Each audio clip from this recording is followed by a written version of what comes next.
Thank you so very much for joining us here tonight for this, the second part of our Vaesen game, The Fall of the House of Ulver. I could not, in any way, shape, or form, even if I was a master of the puppetry arts or shadow play or anything else, do this on my own.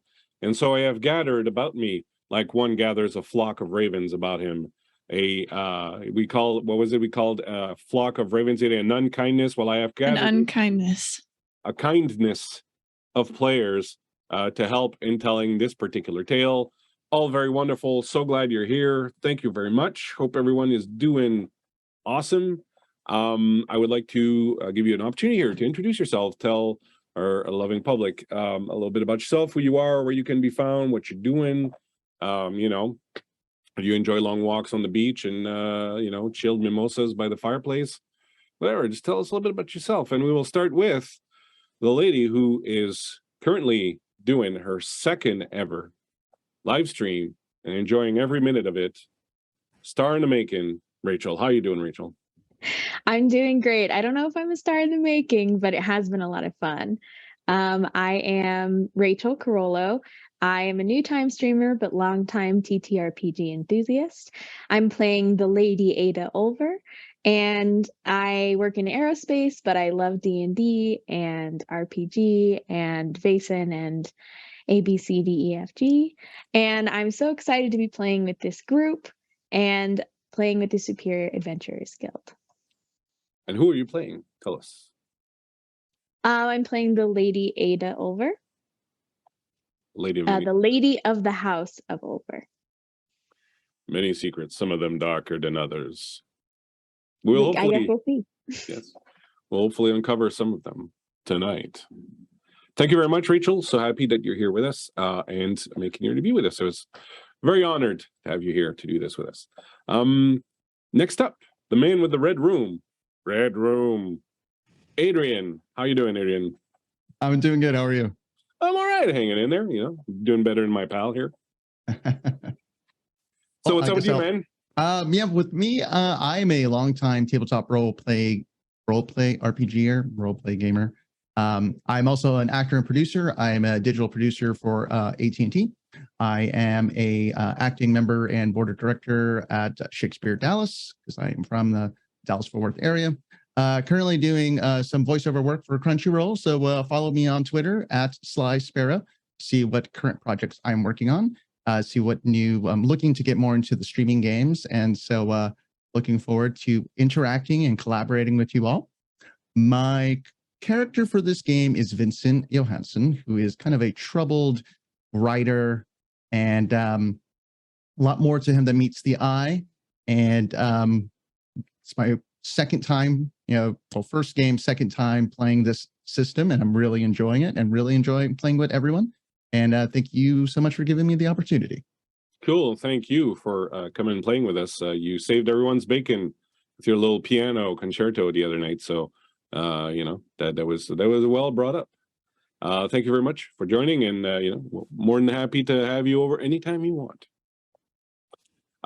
Speaking of, I don't know, I usually have a pretty good transition. I don't have one now. Speaking of, is there a doctor in the house? Is there a doctor for my bird?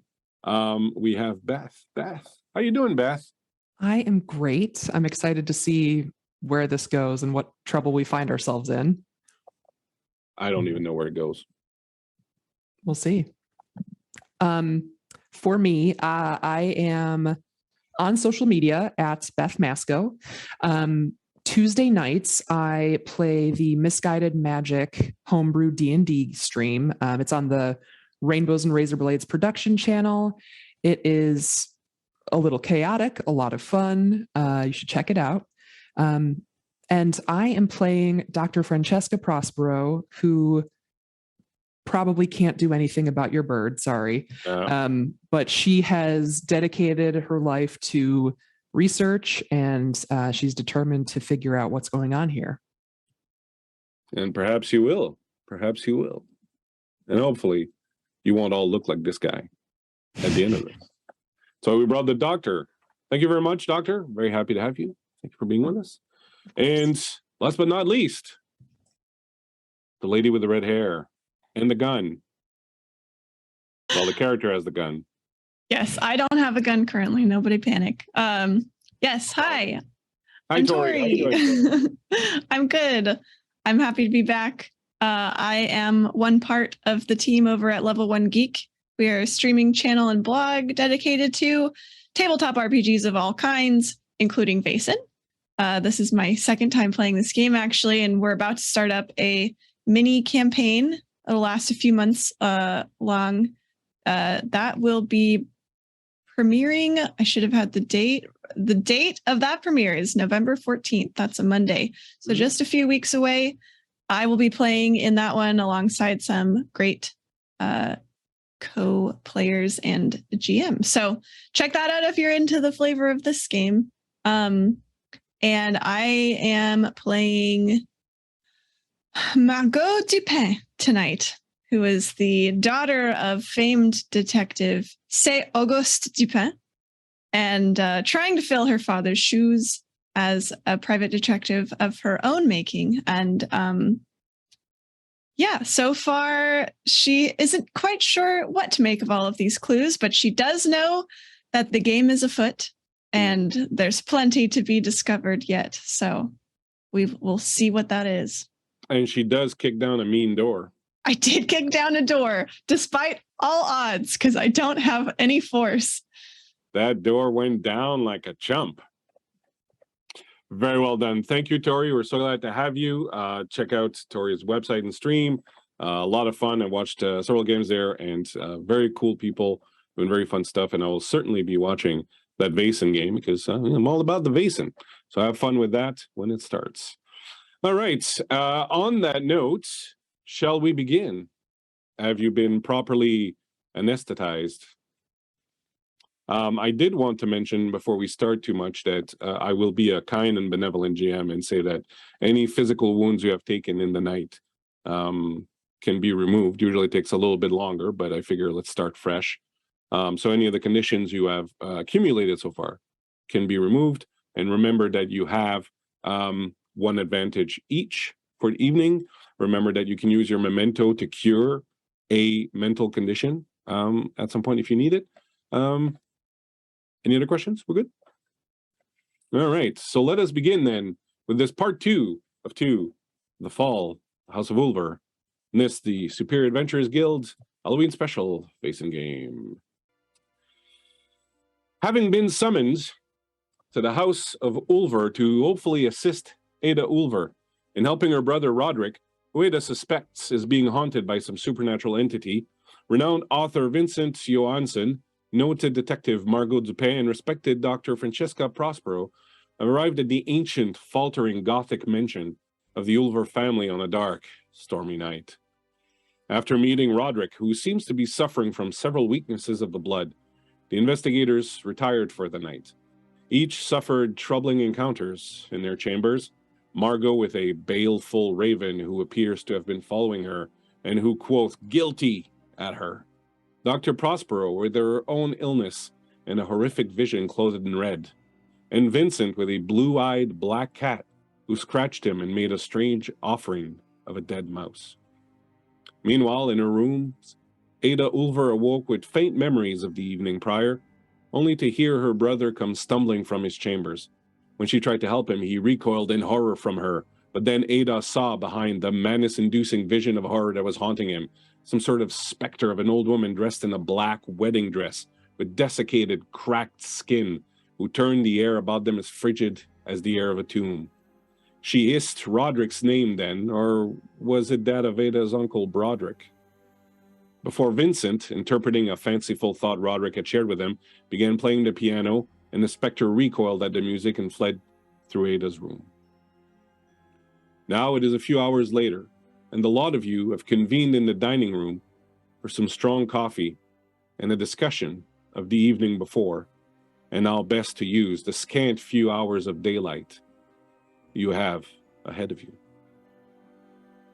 Present in the room currently are Ada, Dr. Prospero, Vincent, Margot, and Krakauer, the gardener, driver, man about the house, who last night showed up with a shovel, because, you know, who knows what can be useful in dealing with a Vaesen.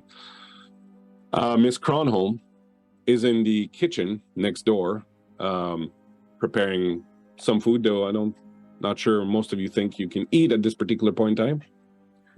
But you do have some strong coffee with you. And so, what do you say? What do you do? I have a quick question.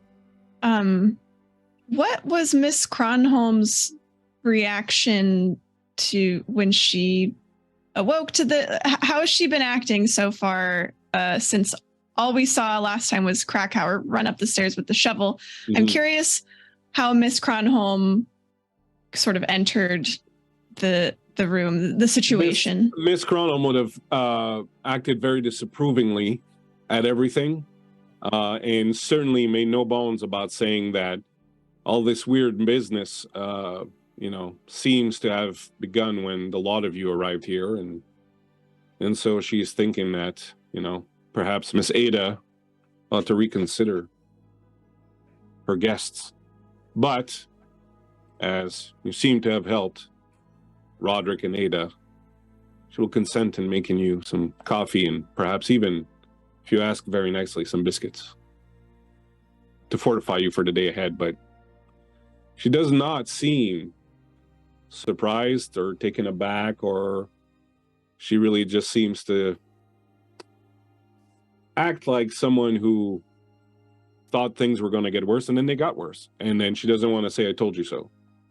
But she's certainly going to make you feel I told you so. Very good question. Then she retires to the kitchen. If any one of you want to go speak to her, you're free to do that also. Up to you. How is everyone feeling now? Better? I've had better days, but better than before. Ada looks down in her coffee. She's stirring it over and over and over, kind of in shock a little bit. And she looks up when you ask, and she's like, I can't remember a worse morning, I think. Maybe when my uncle died. But other than that, this is probably the worst wake-up call I've had in my life. You could be dead. That would be worse. I'm just glad that my brother's okay. I was really worried for him. Yes. What was that thing?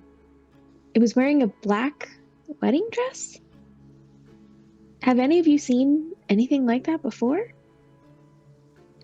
Not like this. But you have seen things before, yes? And that was a Vaesen?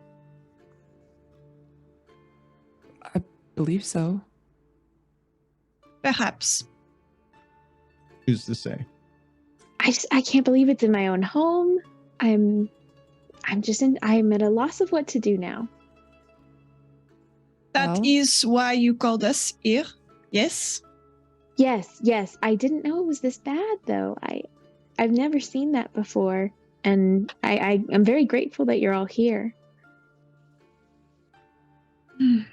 So what do we do? We need to gather information. We need to figure out next steps, and the only way to do that is to look around, to ask questions, to get answers. So I know Margot had said it before, but I think we need to dispense with the pleasantries and just get down to business. I agree. I could not have said it better myself, Doctor. Vincent, his hands are shaking as he's drinking way too much coffee. He probably didn't sleep at all. He's probably got some alcohol in the coffee. But he opens up his journal and rips 3 pages out and places it on the table. And it's all the notes he took last night. Some of it he wrote subliminally, he didn't know, but he's basically making a murder board for the table. Well, let's review what we have. As he continues to drink. Excellent. Let us review the information so that we know what questions to ask. Margot will like move the pages out kind of into the center of the table, spread them out in her own kind of fashion, and she'll stand up and start, like reading and sort of pacing around the table, thinking through the information. Lady Ulver, I have a question, and while Miss Cronholm's out, this is best, discreet. In the satin room, I found some stashed poetry. Did Cronholm ever have a companion or anybody that would have written poetry for her? I don't know. I just know she's taken care of me ever since my parents left. And when my uncle and my aunt died, she stayed. She's just always been here, but I've never really seen her with anybody that I can think of.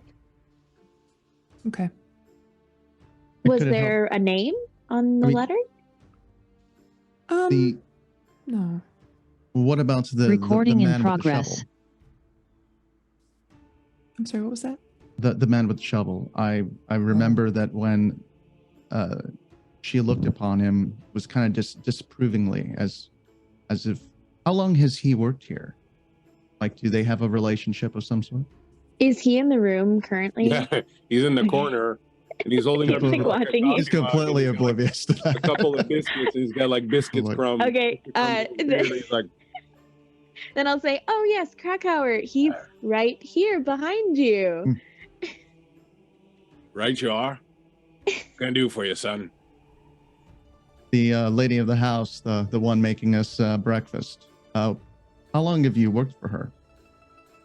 Oh, I don't work for Miss Cronholm. No. How long have you worked for the house? I've been here about 3 weeks now. 3 weeks. Were you replacing somebody? No. And what is your primary function? Are you groundskeeper? Are you the? He looks at you at kind of like perhaps to ask if it's okay for him to speak plainly. I would nod and I would say, "Please, Krakauer, tell them everything you know." I work for a man named Berthold. Berthold is a lawyer. He's the family lawyer. I'm his man, you could say. Mr. Berthold has had occasion several times to deal with cases dealing with the Vaesen, and he has come in contact on these occasions with people who have dealt with the Vaesen. And when he visited here about a month ago or so, Lady Ada told him about what she suspected was going on in the house, and he asked if I could be sent here to keep an eye on things and report to him. And it was at his urging that you were summoned here. Once I came here and determined that there was something going on, I suggested to him he might want to call for more specialized help. I know of the Vaesen. I've confronted them, but I don't have your gift. I can't see them. So there's not much I can do. But my time here has convinced me that there was something going on, even though we'd never seen this creature that you saw before tonight. And so I told Mr. Bertold Gerhardt that he should see about getting some help, and he suggested to Lady Ada to write to you. He's the one who found your names. And what about the claves that you were digging up? Yes, I had a hunch about something, and since you were here last night, I figured it was probably as good a time as any to go and verify my hunch. And? I'm unfortunately not sure that I should speak of what I've discovered. Margot rolls her Krakauer. eyes. I'll speak up and I say, Krakauer, speak. We don't have a lot of time. We don't know when that Lady thing is Edda, coming back. I'm afraid that what I have to say might shock you, and well, unfortunately, I can't prove. I can just tell you what I found, which seems to indicate something. However, I can't prove that it's the case. I wouldn't want you to. I wouldn't want you to think that I'm 100% certain of this. That's why I hesitate. But if you really want me to, We're begging here your to test pardon and all, but I theories. will. Yes, Krakauer. I'm sitting down. Please tell me. Miss Ada and Mr. Roderick's parents, Thomas, and I don't want to mess up the name, so I'm going to go check my note. Inga. Your parents are named Thomas and Inga, right? Yes. All right, sorry. Ada and Roderick's parents, Thomas and Inga, were taken away from this house when Miss Ada was but a wee thing. They were committed to a sanitarium in Uppsala, where they spent most of their remaining years, while Miss Ada and Mr. Roderick were raised by their aunt and uncle, Agnes and Broderick. At some point, for reasons that remain somewhat mysterious, the parents, Thomas and Inga, died and were brought back here to be interred. However, because perhaps their madness or what had transpired, the people of the house at the time decided that they should not be buried in the crypt with the rest of the family, but rather in the graveyard. And so they were. And, well, you can see he's really kind of like uncomfortable with this. Again, begging your pardon, ma'am, but I had a hunch and I went last night and I dug up those graves and, well, there aren't any bodies in those graves. Vincent spits out the coffee. And I don't mean to say that they upped and walked, because that's happened. I've seen that happen before. Rather, it really seems that the coffins were always empty. So you're saying we didn't bury my parents all those years ago? We just buried empty boxes? That's what it appears to be, ma'am. Yes, I'm very sorry to be the one to have to tell you this. I think that we should try to find out if my uncle knew, if he knew that they were not actually there or not. If he lied to us. I hope not, but you would think he would know. They were carrying the boxes. This is very concerning. Sometimes, ma'am, adults make decisions they think are best to protect their children, and perhaps this was one of them. I understand. It's not your fault, Krakauer. Thank you for telling us. So I propose we search the house. Perhaps to split up as to make the most of our time. Sure. Of course, you have my full permission, no matter what Miss Cronholm says, to go where you need to go. Lady Ulver, do you have a library? We do. If possible, I'd like to start there. I imagine you'd have some documents, perhaps, maybe some information on the family or the region, and that could be useful. Absolutely. I'm an avid reader, so I would happily accompany you to the library, if you would like. Yes, please.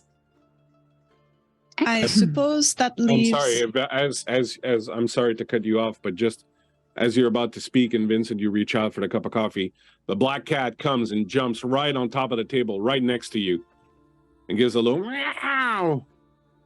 I just yelp and just spill the coffee all over like my papers. Like, God. The cat jumps up and runs over to Ada. Meow. Cradles in it. Oh, yes, Mitzi. The cat looks at you and you see it doesn't have blue eyes. Are you okay, Vincent? This is just my cat, Mitzi. Meow. Oh, my apologies. It just startled me. That's all. Nice kitty. Oh, Don't yeah. worry. She only bites when she's hungry. Don't we all? I'm sorry, Margot. Nope, not at all. Vincent, if you are quite recovered from that fight, then perhaps you would accompany me. I To, would very much like to leave this room wherever. Yes. Wherever. I suspected as much. What But would you like me to do? is he asking me or Lady Ada? Well, he's asking the table, basically. Okay. Margot will look at Lady Ada. Krakauer, is there any way you could keep Miss Kronholm occupied? I believe I can, yes. I just hate to be lectured by her today. You understand. I understand, ma'am. Krakauer, I have one question for you. Yes, ma'am.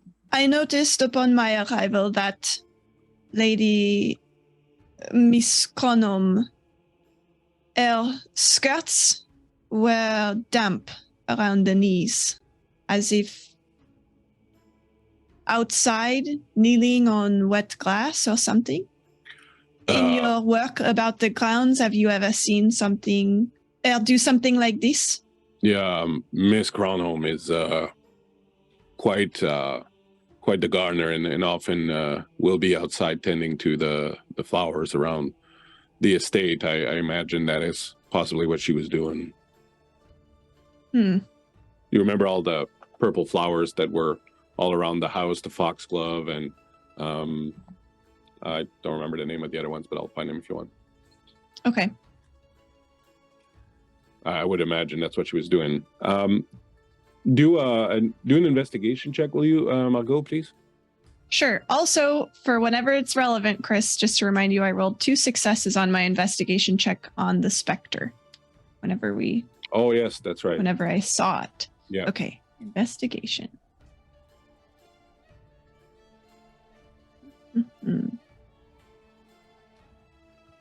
I have real dice today. Okay. Because I didn't trust the digital dice. We'll see. Okay, that is 1 success. All right. Yeah, so foxglove, oleander, and even some lily of the valley where the flowers are on us. There are all those flowers around, but you didn't notice a lot of flowers inside the house. Like, it's pretty much devoid of... And these are flowers that, like, presumably would be maybe nice to grow and then pick and then sure, put in a vase. Yeah. Okay. They're beautiful. Okay. I have a few ideas. You two will start in the library. Yes. Okay. We can meet back here in some indeterminate amount of time that Margot will name. Lunchtime. Yes. All right, perfect. So you will split up and head through the house. There are some smaller minor rooms along the way that I will just assume you open the door and sort of check in as you go through some of the areas. Would you like to take a quick look then at the map? And I currently have the first floor up, so let's just assume you're going to start with the first floor. I was going to say that maybe Ada suggests to Margot where maybe the office is, in case there are any documents or things like that we can't find in the library. Margot will also ask you where Miss Kronholm's room is. Oh, yes. And I would point that out. Okay. All right. So if you're looking at the map, the library is down here.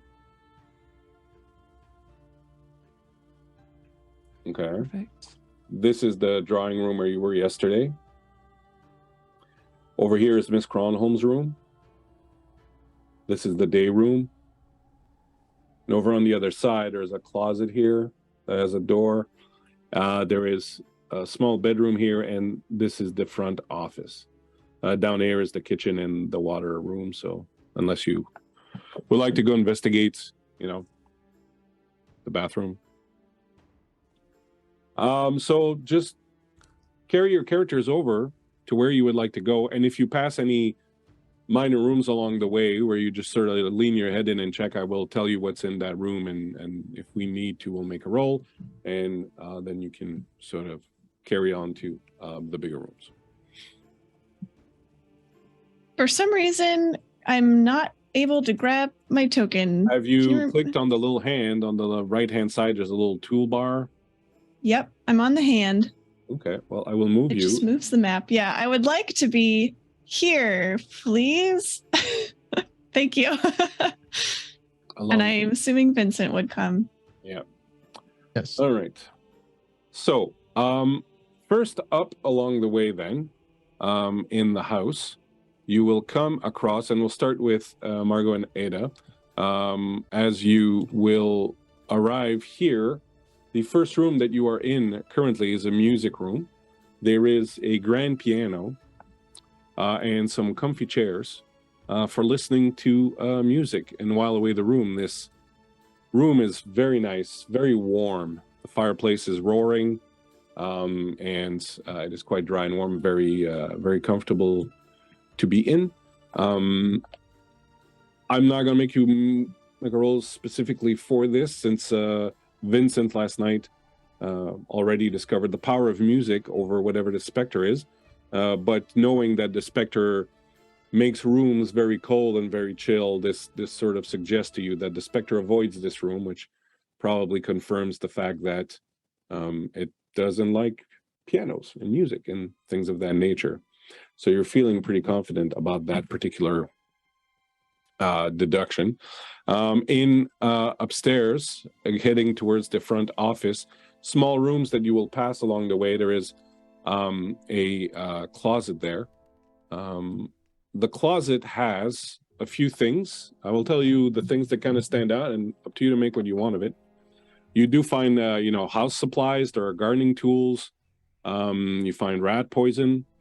And the thing that sticks out the most is that there are 2 painting frames, and they are empty currently. There's no painting in them. They are very similar. So in the drawing room, there were portraits of all the members of the family, except for Ada and Roderick. But all the other, the great-grandparents, the grandparents, and the uncle and aunt. And these are frames that are similar to that, but they seem to be fairly new. They still have a tag attached to them, and they're still wrapped as if they were delivered not very long ago. Next to it, there's another small room there, and when you open it, just here underneath the office, you realize that it's probably Krakauer's room. His stuff's there. He's got a backpack, some spare clothing, so on and so forth. Do you search this room, or do you leave it as is? Is this, sorry, who's seeing, is this me and Yeah, Vincent? I'm sorry. It's Seeing, Vincent and okay, Margot, Yeah. no problem. I mean, we might as well. I mean, While you're there, all right. So give me an investigation check, and one of you can help the other, so that you can add +1 to your roll. Whoever does the investigation roll. I will assist the detective. Very Okay. well. So I add 1 dice for assistance. That's right. Great. He's not great, but he's something. Vincent is very useful. We'll see. Oh, the dice I added for you, Vincent, was only a 1, so you aren't that useful today. But no, I did get 1 success, though. All right. There's not much of interest, though you do find folded in a jacket pocket a letter from a Gard Bertolt lawyer. The letter reads, Krakauer, should you suspect the presence of Vaesen, perhaps you would consider suggesting to young Miss Ulver that she might reach out to some specialists in the field. I'm including the names and addresses of a few people I've had my eye on, and you notice there's your 3 names and 2 more that you don't recognize. You might suggest them to her. Keep me appraised of the situation. And there is a return address for a lawyer's office in Uppsala. Not riveting because you've already gotten this information, but this was another way for you to get that information. Well, Margot's going to note that down for future times to look that guy up and see why he knows who she is and stuff. For future one-shots, yes. Yeah, exactly. Very Excellent. All right. So next you will move into the front office. Actually, really quick, Chris, before we go into the front office, Margot, Vincent, have you noticed the lack of flowers for as much time as Miss Chronom spends in the garden? You know, now that you mention it, I don't recall seeing any flowers in the house.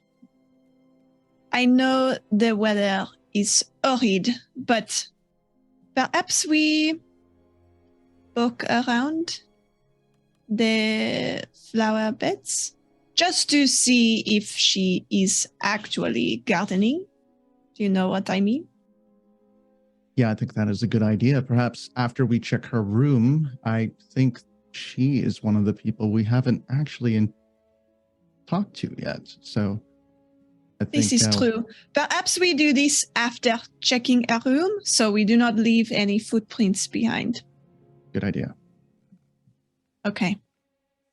Very well. So you walk into the front office. The room is very dark. The curtains are drawn.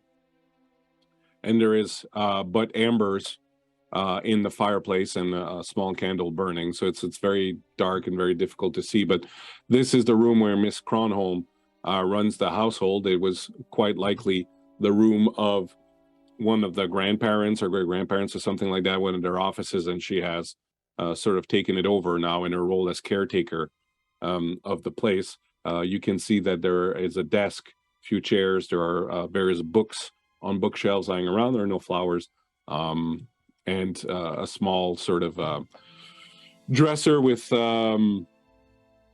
drawers down there in the southern sort of corner of the room. But it's quite dark in here. You're having difficulty sort of seeing anything really. I have a hurricane lantern, actually. There are also windows. There's just curtains drawn over them. Oh, they're curtains drawn. Okay, then let's... Oh, actually, no. This is weird, but Margot's going to turn on the lantern. And if Vincent goes for the curtains, she's going to stop him and like try and shoo him away. It would be very odd to light the lantern when there is sun outside. And so, yes, he would go towards like, what are you doing? And just... No, this is fine. We can see perfectly fine with this. I do not wish to look out the window at this moment.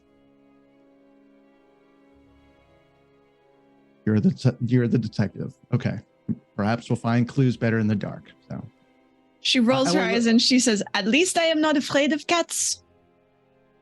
I'm going to go look at the fireplace. I'm going to go check the embers. Turn my back. All right. As you go through the room, what would you, where do you start? Sounds like Vincent's on the fireplace. The ashes and stuff there. I guess I would look through documents. The desk. Oh, yeah, that's a good idea. I guess I'll look at and around the desk and you said there's like a dresser kind of thing. Yep. I'll start there.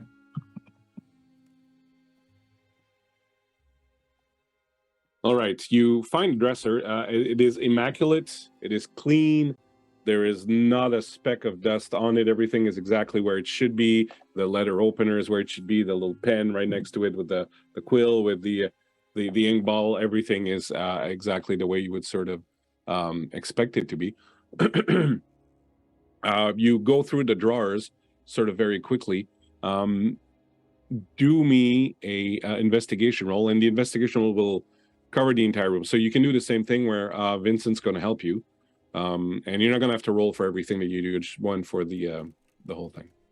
I will assist.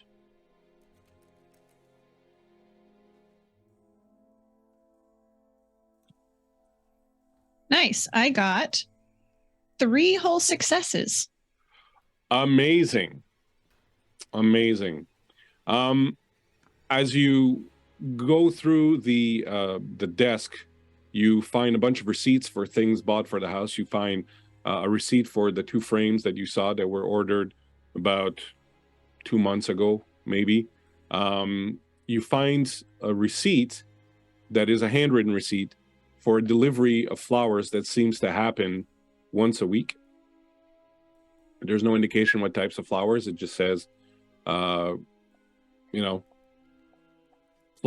Miss Cronholm, and then the address here, that are delivered once a week. And you find a book, or rather a few books. There are a few books lying around. And as opposed to the other books, which are on bookshelves around the room, these are in one of the drawers of the desk. They are books on alchemy, and things of that nature, how to make potions and elixirs and things like that. Do you know about these? She'll show Vincent the books. I know nothing of alchemy. I know a couple of people who do, but very far from here. But your song, you were singing of such things. I thought perhaps you knew something about these. Where do words come from? I have many muses, and sometimes words just come to me. Perhaps it was something that I read somewhere in a note or something. I do not recall. She continues staring at you in silence for a few moments, and then nods, and she says, I am not investigating you at this time, and perhaps that is for the best. He will shift his gaze back towards the fireplace and is trying to forget this interaction ever happened. And as you shift your gaze to the fireplace, you will notice on the mantelpiece there are several things, little tchotchkes and like a clock and a few little things, and there's a little box, a little brown box, like you would store documents in or something to that effect. I will take it and open it. When you take it and open it, you find that it is a box full of little pictures, little portraits. Photography has only been kicking around for about 10 years, not even at this point. So there are not really a lot of photos, but there are, the same types of portraits that people would have, people like in lockets or kind of like little portraits that people have of people. So there's several of them in there. Some of them are cards, things of that nature. But one of them, more than others, sort of arrests your attention. It is a portrait, quite often manipulated, folded several times, of a young woman, blonde, and you can look on the screen if you wish. The image is being shown. That has an air of familiarity. You're not quite sure sort of where to place her, but there's definitely an air of familiarity to her. The portrait is quite old. Like I said, it's been used, folded. Have we seen any paintings of Ada's parents? You have not, in fact. I'm going to hold on to this photo, but before I slip it into my coat, I will very much want to be inspector detective, flip around going, aha, look at this. And I will place it really close to Margot's nose. And Margot, with your superlative investigation skill, you take in this image, and likewise, there seems to be a familiarity, and more than anything else, what you recognize is that in the picture, this young woman is wearing a locket that you've seen before, and it was it was Ada who was wearing this locket. Was it the feather one or different No, different it's a thing? Oh, different the one. feather's the pendant. She's just Yeah. wearing a locket. The Okay. one she's wearing right now around her neck. Okay. She'll try and snatch it away from Vincent to like look. Do you even know what it is you are looking at? I know you're about to tell me, so go ahead. Look at the locket. And Vincent, with your skill in arts, now that you see the locket and you're making a connection, you do see a resemblance in the woman's face with Ada. Oh, that's really interesting. Is there anything written on the back of the letter? Perhaps we keep this for now. Sure. Unless you think you might spill coffee on it. Then I'll I let could you hold on to it. Hold on to it. Yeah, that's probably for the best. I wouldn't want anything to happen to this if we run into any more cats. Margot will pocket it and just like saunter out of the room past Vincent. The weirdness of the curtains stays with you a little bit, Vincent, but other than that, I'll remember the curtains for the next room. and One as word. one word, as you cross over, you do notice the stairwell that is there that leads to the door, the impressive Gothic stairwell that you saw on your way in, that leads up to a door, and there is the other door across the way here that leads to the day room and ultimately to Miss Cronholm's apartment. While you decide where you would like to go, down south, as they say, Ada and Dr. Prospero are heading through the music room and finally arrive and find themselves in the library. You will notice that there is a little door here that leads to a little sort of writing nook. So I will treat these two rooms as one and the same.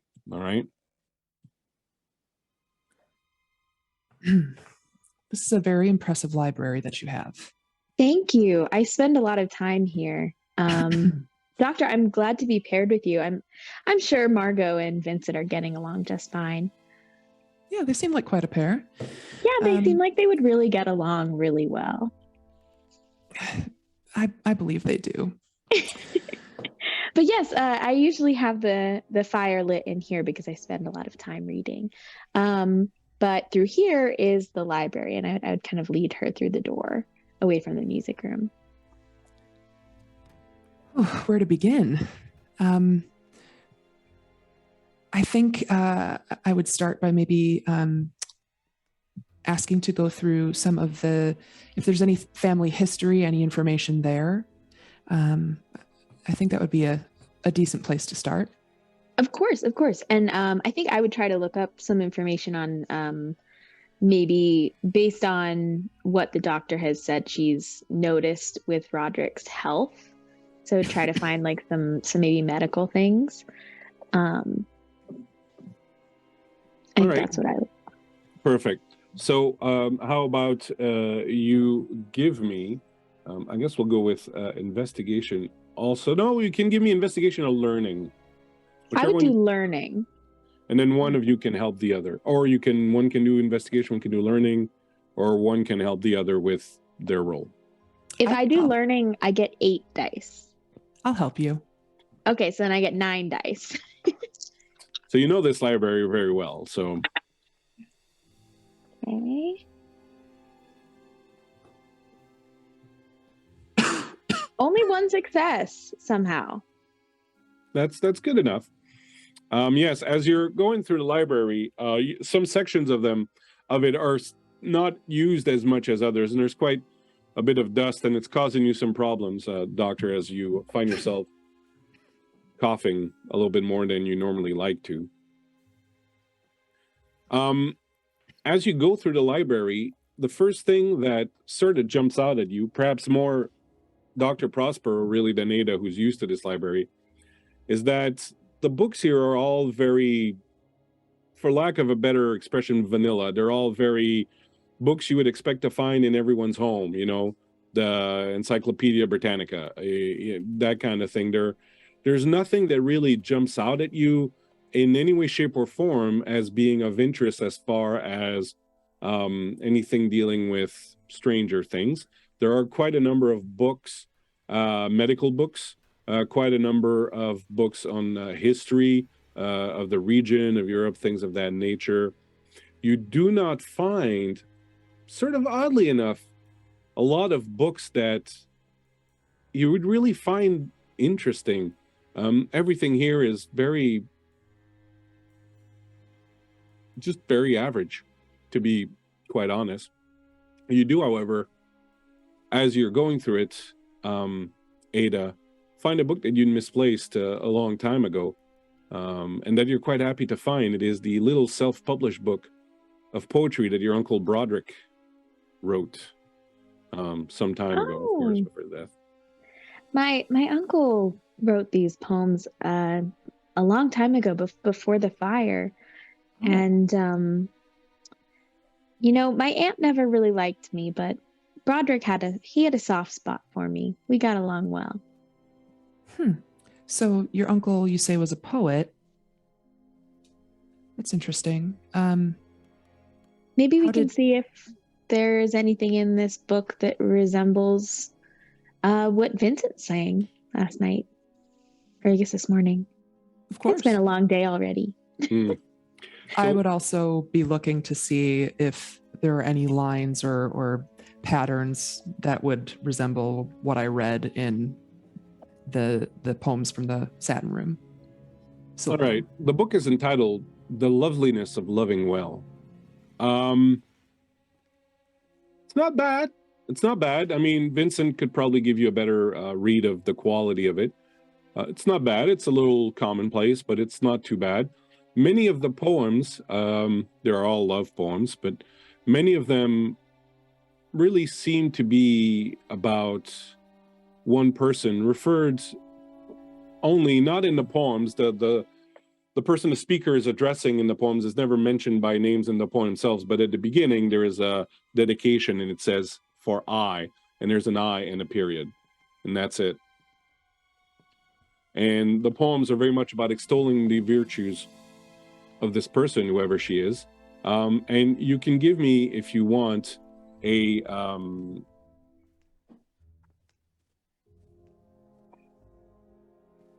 it's a skill I'm thinking of. It is observation, which is inspiration, if you want, which is the skill you use to evaluate art.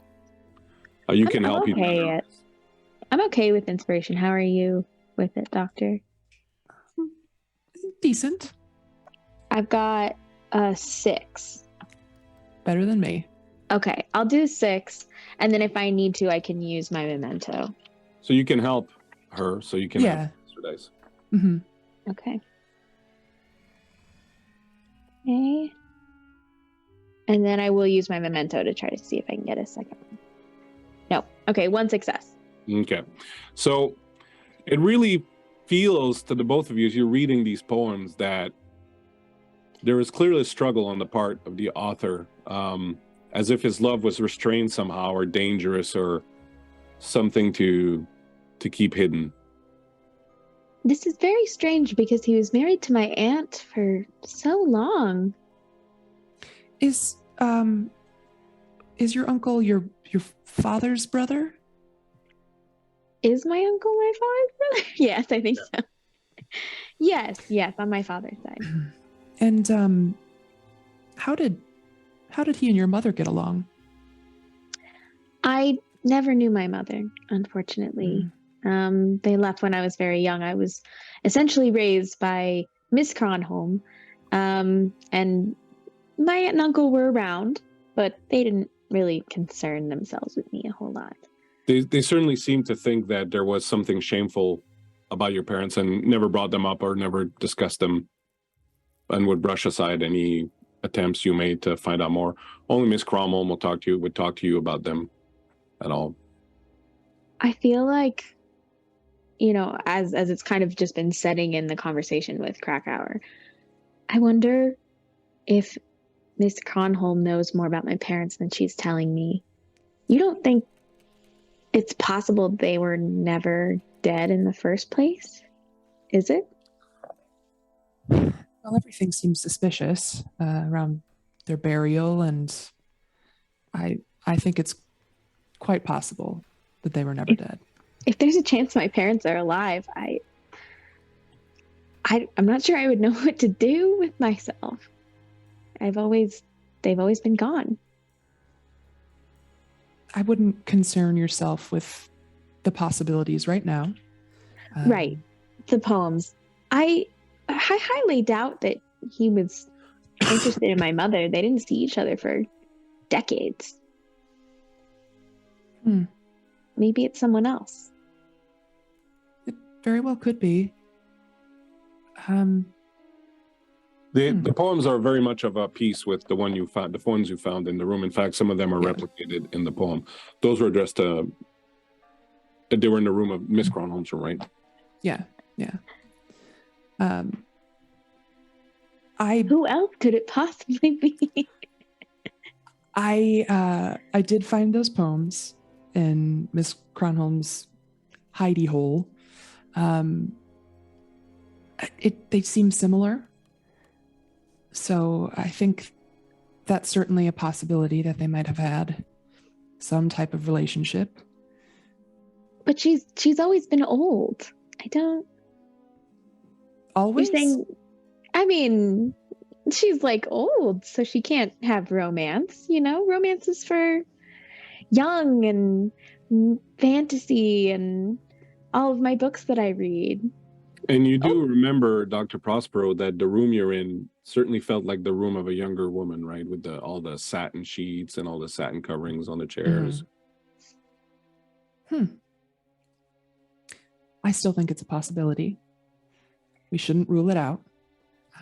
I certainly think we should ask her more, perhaps about your parents.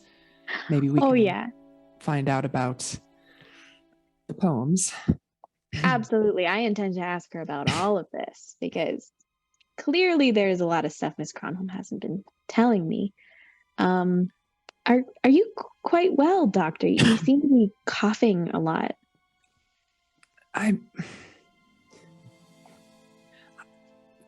Well, you should. I suppose I might as well. Just keep your distance if possible for your own sake. I'd hoped that coming here and assessing your brother's maladies could provide some insight that I've been missing. You see, my research, it had plateaued, and there's only so much you can learn about a disease if you're forced to keep your distance from the patients who are plagued by it. I figured the only way I could, gain understanding was to witness it up close. So I did. I visited a sanatorium in the countryside, and I was able to witness how this disease differed in different patients. I cataloged their experiences, their successes and failures of the current treatments, what their deaths looked like, and how it manifested in their organs. Did you know that tuberculosis is also found in the kidneys, liver, and even the membranes surrounding the brain? Most people are only aware of its effects on the lungs, but it's a masterful little bacterium. Absolutely fascinating. It can also lay dormant for months after exposure, and you think you're okay. You feel a tickle in your throat and a tightness in your chest, and you know that you spent your career devoted to researching this disease, trying to find better treatments, a cure, all at the expense of a personal life of connection and love and meaning beyond what your intellect can provide. And it will be your downfall, like so many others. Another casualty, another cadaver to examine. And I suppose if you live only for your work. You become bound to it, and it to you, inextricably intertwined. I would like to apologize for the risk that I brought to your home, but I thought that with the time I have left, I should learn as much as I can and pass off my work to the next doctor foolish enough to try what I did. I understand, Doctor. So you think that perhaps my brother has this as well? You see similarities? I do. A lot of things can cause his weaknesses, and I'm not 100% sure. Obviously, there are things at work here that go beyond what science has studied. And I mean, even though we're Tuesday's children, I don't really take much stock in the paranormal, but we've seen some things here. So Thursday's children. I understand, Doctor. That must be very hard to work with, and my sympathies. And we can only hope that if we find a way to heal my brother, maybe we'll find a way to heal you along the way. That was my hope, and the sooner the better. Well, let's get to work looking at these books then. They're Yes. not going to read themselves. Please. So as you continue going through, you'll eventually soon realize there's really nothing much of interest here. In the room next door, the writing room, you will find a letter from Bertolt that Ada has had, and she can tell you about it, but it's the same information you've gotten already. Basically that Bertolt suggesting that he send Krakauer over and all that. And it's a letter that Ada has already read. As you head back out, perhaps to head upstairs, you will, for a moment, see the doors to the drawing room, and something a little thought will come to you, Dr. Prospero, and you will take a moment and go and open the doors to the drawing room, and you will find it in daylight to look very different than it does during the day.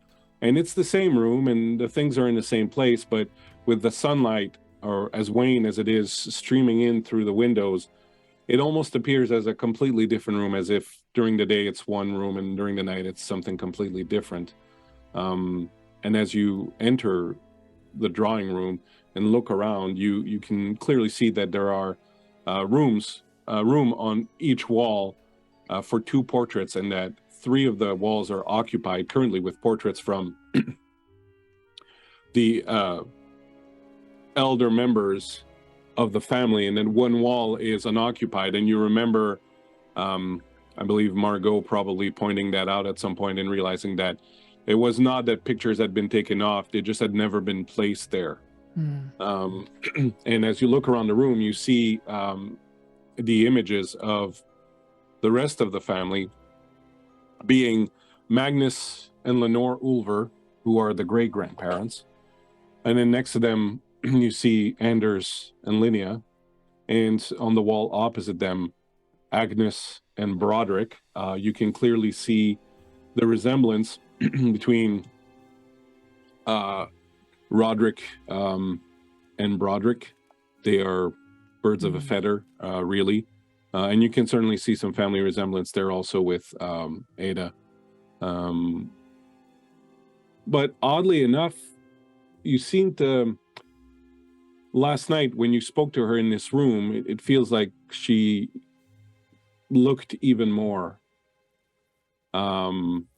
like the rest of her family than she does in daylight. There's a different quality to her in daylight, much like this room, in fact, that makes it appear still of a piece with the rest of the work, but perhaps a little different also. That's curious. Why are there portraits missing? Oh, you These know, would I've have been, never sorry. noticed that before. You would have assumed it was your parents. I would have assumed that my aunt and uncle took down my parents' portraits at some point, since they were ashamed of them. But I've never seen them anywhere now that I think about it. You did have a picture once of your mother, but you misplaced it. I don't know if you want to share that or not. Yeah, I would share that. The only picture I had of my mother I lost a while ago, and I still have this to remember her by. But I guess remember is an odd word since I never really knew her. You can still remember things that were only a whisper in your life. Yes, Roderick and we wrote letters to them in the sanitarium at one point, but not much response. And I didn't ever see them again until they died, although I guess maybe they're not dead. And I'm not going to go down that rabbit hole right this moment because I might lose my mind. But my uncle, he perished in a fire, and my aunt was very badly injured by the fire, and she passed away a few years after my parents did. She hated me. We never got along, but ever since she passed, Roderick and Miss Cronholm have run the household, and I've read my books and arranged my flowers and things such as that. Why do you think she didn't care for you? I guess I don't know. I was a child. I was very young. Aunt Agnes died when I was only math. She died in 1821, and I don't remember how old I was then. Some years ago.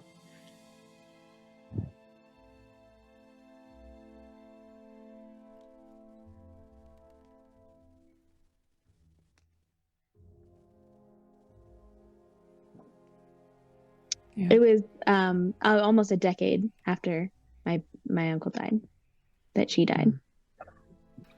Sorry, I was writing. Did you need me to answer something? No. Well, that's interesting. I feel Sorry, like when I was muted, did you miss anything? Apologies. No, it's okay. Okay. I think we have several threads here that might converge. We might need to start pulling them, but in time. Yes, let's try to see what else we can find. The next step would be for you to head up the Crimson Stairwell. Okay. Into the second floor. So you will do that. Meanwhile, up north, Margot and Vincent, you find yourself in the day room. There's a card with a table for cards and games. There are games stored in a little bookshelf. There are books here and there.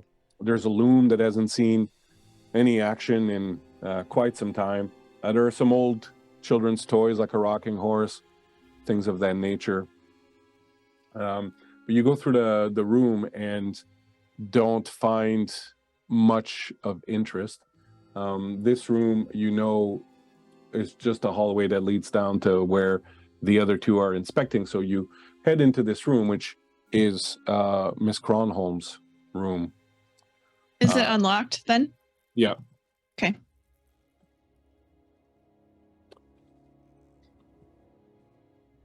You find yourself in Miss Cronholm's room. As with the office, it is very dark, very well kept, very well maintained, everything in its place, very sparse. There's not much in the terms of personal things. There is a desk with a typewriter on it. There are no papers in the typewriter right now. There are some bookshelves. There's a couple of windows, but same thing. The curtains are drawn here also, and there is no fireplace in here, so it's quite dark in this room as you walk in. Okay, well, Did you bust out Margot's your gonna lantern? walk in with the lantern and see what Vincent does. Well, first I will sigh. I'm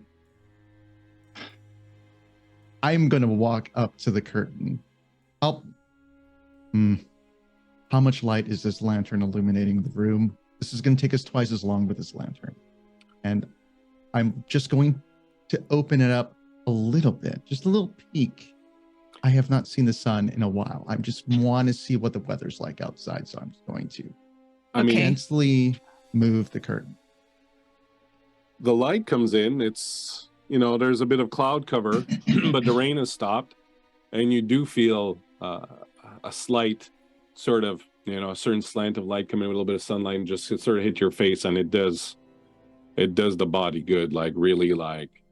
Really, you get the feeling that throwing some sunlight into the whole situation would be exactly what is needed. Just bring everything out into the light. Yeah, I'm going to follow that impulse and forget all my other instincts and just whip it open. As you whip the curtains open, you can see the garden outside, and there are trees with a little bit of orange foliage.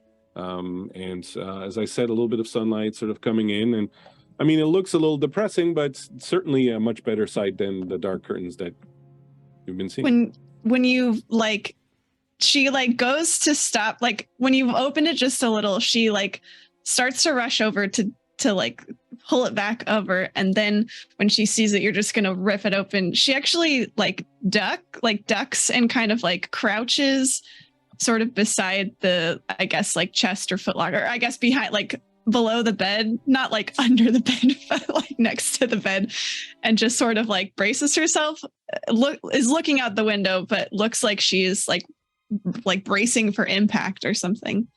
And do I not see a raven, Chris? Yeah. Okay. She'll get up and compose herself and turn the lantern out. Okay, fine. Okay? We can have the curtains open. It is fine.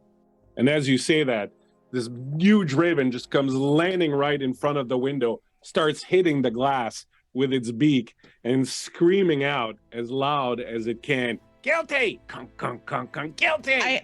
I pull out my pistol and I shoot it. Whoa! I'm standing in front of this window. I shove Vincent out of the way, and I just without even a second thought, I'm just gonna shoot through the glass. I don't care. It's not. I don't think. I just pull out my gun and shoot. Upstairs, you hear a gunshot coming from downstairs. Downstairs, Vincent, you dodge as glass comes flying out at you.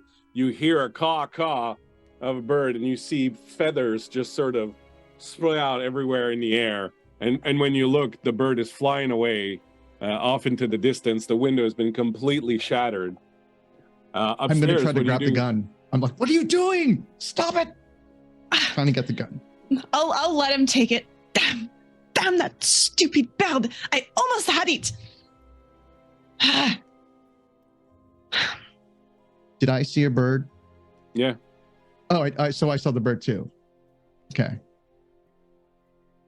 I mean, it was a raven. There are ravens everywhere.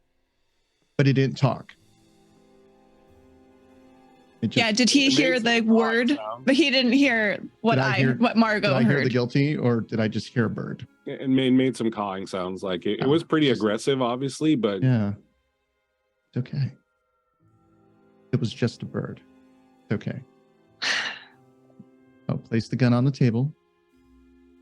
Let us just investigate this room, then we can leave, and you could never look out a window again. Yes. She'll turn around and look. She looks really pissed at you, Vincent. She says, "Do not speak to me as if I am a child." My apologies. Never knew a child you could use a gun, so you're obviously an adult. She'll step up to him, like right in front of him, and grab the gun off the table and like pocket it again. And this is mine. As this is happening, Ada and Dr. Prospero, I'm assuming, alerted by the gunshot, you arrive in the doorway. Yep. See Margot and Vincent up close to each other with the window completely shattered behind them, staring right at each other. What's going on in here? Is everyone okay? We're fine. We're fine. I accidentally shot the gun. I've never used one before. I wanted to show off. My apologies. Sorry, I woke people. How's it going? My bad. Okay. Apologies. We are all very jumpy this morning. You understand? What happened to my window? That window's been here for 300 years, I think. Your window? That's my window. You see Miss Cronholm in the door. What are you doing in my bedroom? Oh, I threw something through the window, Miss Cronholm. Bye. And then I closed the door on her. To her Young lady, open this door. Okay, you guys need to get whatever you need. I can't hold this door very long. All right. Margot will look at Vincent and she still looks mad, but she like gives him like just a silent half nod of like thanks. And all right, time to get to work. And she's gonna rapid look around. All right, so Ada and Dr. Prospero, you'll walk back out and kind of coral Mrs. Cronholm, or Miss Cronholm rather, and sort of drag her away, with lies and deceit. And the other two of you will search the room. So in going through the room, I won't make you do rolls. Your rolls were pretty good earlier, so we'll just sort of carry them through. You go through the room. There's not much of two interest. Like everything is boring. She's got basically 3 dresses that are exactly the same, and 3 shirts that are exactly the same, and 3 pairs of boots that are exactly the same, and so on and so forth. She does have gardening tools and gloves, and like a little apron to sort of go gardening and things like that. So she does have that. You find in the library books about different types of flowers and plants, and she does absolutely appear to be someone who enjoys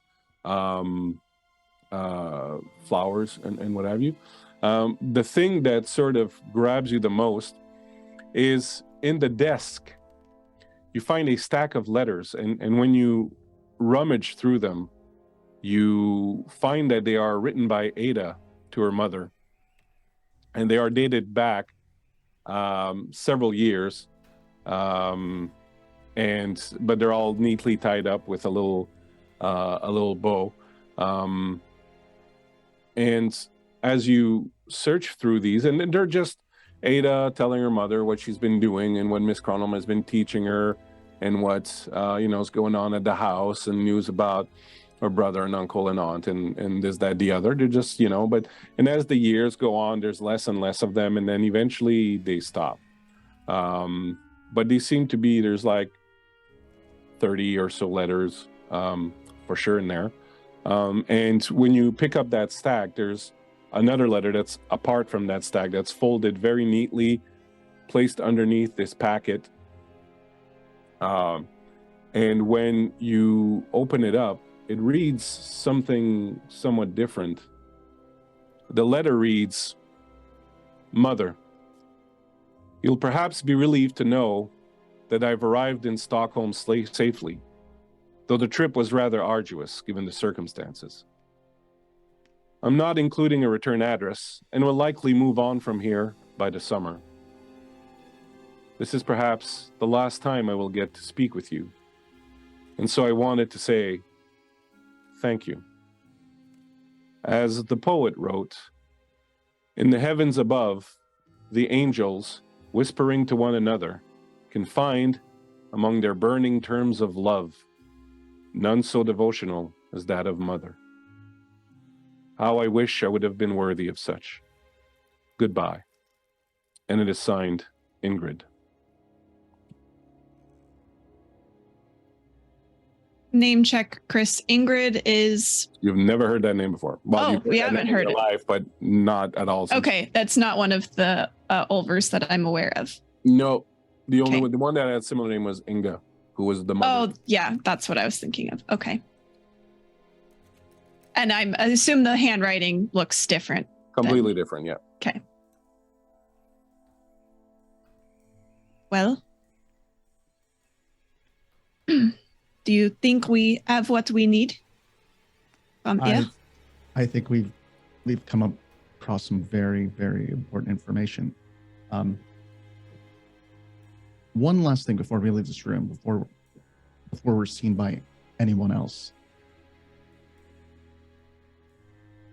I'm gonna get really close to Margot, and then I'm gonna go. Could I see that picture again? The one. She'll roll her eyes and make a big show of looking around, just checking to make sure there are no cats, and she'll take it out and hand it over. Thank you. I will take this and I will very hurriedly go to, there's a table right there with the chair. So I'm going to move the chair very quickly. I'm going to place the picture on the table. I have some, in my equipment, I have writing utensils and paper. So I will take out a quill real quick. I will take out a small piece of paper very, very hurriedly. And I'm ripping up a sheet of paper very, very small, maybe about 3 or 4 inches or so. And I will take some ink and I will just start scribbling ink on this paper and just kind of like looking around, looking at the picture and taking more pieces of paper and placing it upon the photo. And then I will motion for Margot to look at the photo. It's like, does this maybe have anything? And what I'm doing is I am basically drawing on the paper on top, kind of like long black hair, a wedding dress, and kind of placing it on the photo to see if there's any kind of resemblance to what we saw last night. There is none. Damn. No, this is not it. Damn. But Sorry, it was a that hunch. was a cute doodle that you did. Oh, keep it. You can. I'll autograph it for you. But With your expert investigative eye, when he took the letter from you and when he's handing you the paper again and all that, you do notice he's got several cat scratches on his hand that really don't seem to be healing well. Like maybe he worries at them too much and maybe there's a little bit of infection that has kind of set in, but they're definitely there on the top of his hand here. And one of them looks very fresh, but some of the other one look, there's another one that looks very old. Does it look like he was scratching his hand earlier in the carriage? Is this the hand he was scratching at? Yeah. Okay. I'll as I take the papers and stuff he hands over, I'll look down at his hand and is this why you do not like cats? Mitzi did not do this, I suppose. I've never got along with cats. They don't really like me very much. You haven't seen any other cats here, have you? No, I do not believe so. No mice? No. Before I am sorry if I scared you with the gun.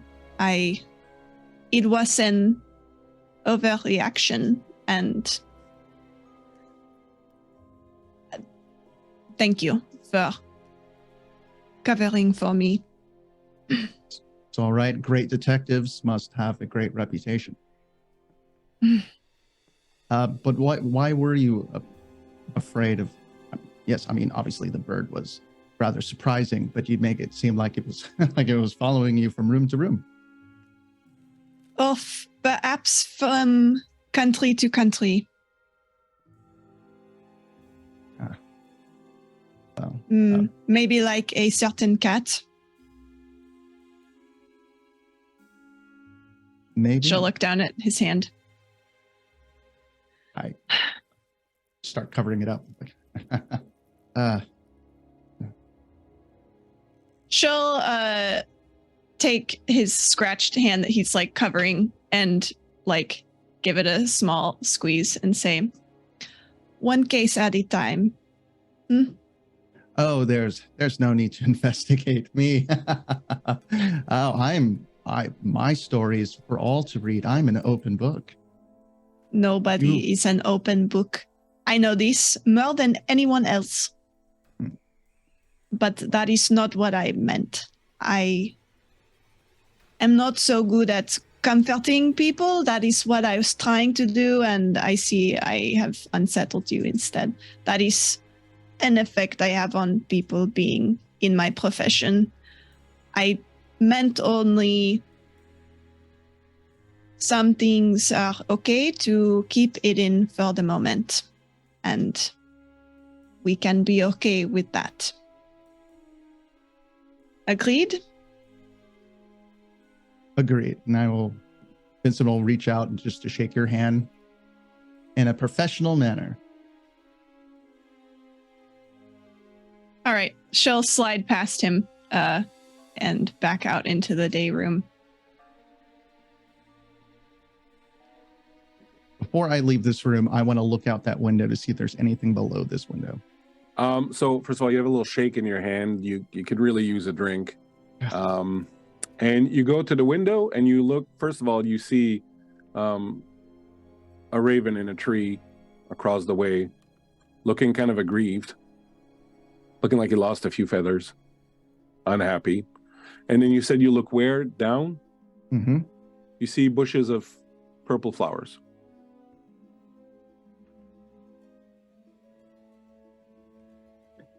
And the bird is just sitting there? Sitting. Sitting. Still sitting. Still perched on the branch across the way.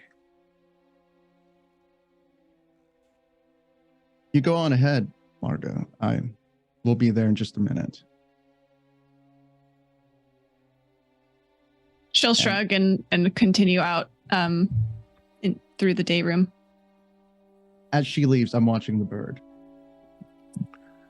Bird stares at you, still looking somewhat aggrieved. Then after a while, looks up, looks at you again, and then flies off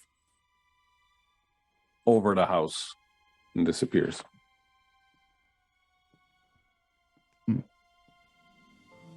All right, I'll close the curtains so it doesn't get too breezy in here, and then That ship has sailed. Indeed. You will then head back, and I guess my question is, do you go up the Crimson stairwell, or do you attempt to go up the other stairwell? Me and Vincent still? Yes. Before we leave the ground floor, Margot does want to head to the front door. Well, she'll wait there for Vincent because she does want to look in the flowers, but she also knows the damn bird is out there, and so she's gonna wait for Vincent to be done with whatever he's doing and then meet him there. Yep, you'll arrive. You can open the front door. You don't see a bird when you do. I very much do like the crack open though and like look out, peek out. You don't see no bird. Okay, let us make this quick. Okay. You will go and check the flower beds, and nothing seems amiss. They are flower beds. They're full of beautiful purple flowers all around the house. You notice that there are some also around the mausoleum in the middle of the graveyard. But there doesn't appear to be anything amiss with them. You do notice, however, that several of them near the back have been trimmed back, very much so that there's a bit of a hole in one of the bushes. Let's investigate that. It's exactly that. You take a look. Oh, it's just a hole? Yeah. Like there's like some heads of some of the flowers have been cut off. So there's like patches that are sort of missing, but there's nothing. The earth hasn't been moved. There's nothing hiding underneath it. There's just a few of the flowers missing. Does the way they're cut suggest like having been cut for like a bouquet or like a display? Like, I don't know if I'd be able to tell that, but. No, it really looks like it's just a few of them. And because it's so late in the season, they're already pretty sparse, so they're kind of clear to see they stick out where they've been snipped. The bride, the ghost bride person didn't have flowers, did they? Okay.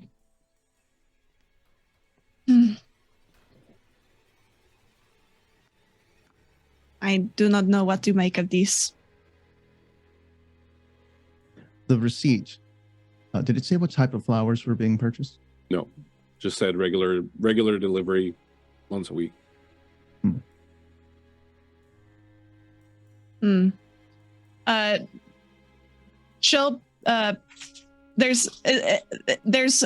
are flowers though. Can she pick one? Sure. Okay.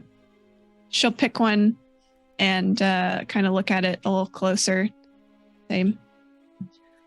I cannot imagine why they would have flower deliveries. Perhaps we ask Lady Ada about this.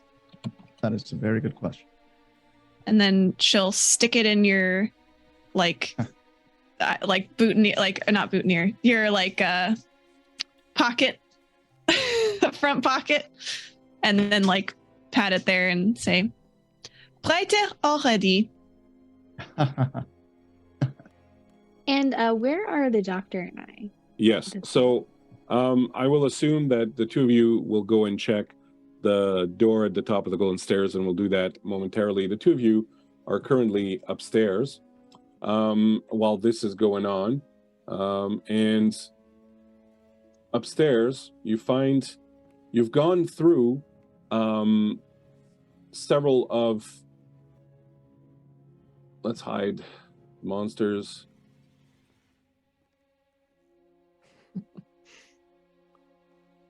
You've gone through the bedrooms, the red room and the blue room, which are Vincent's and Margot's and Vincent's room, aside from quite a few bottles of booze. There's really nothing too untowards in them, and there's nothing really that sort of stands out. When you go to the room here at the bottom, you find it to be a small infirmary. Beth, Dr. Prosper, you're reminded of the fact that Broderick apparently operated as a doctor without a license for quite some time, so this was probably his. Do make a medicine check, if you will. I'm just going to go through a couple of these rooms a little quickly since we're sort of running tight here, but I do want you to get the information. I would like to push my roll. What do I get with that? You reroll everything that's not a success. Okay. Okay. One success. That's good. So the infirmary is quite well stocked with drugs and first aid supplies. In fact, if ever you were to need to do a medicine check, you would get a bonus since this is now open.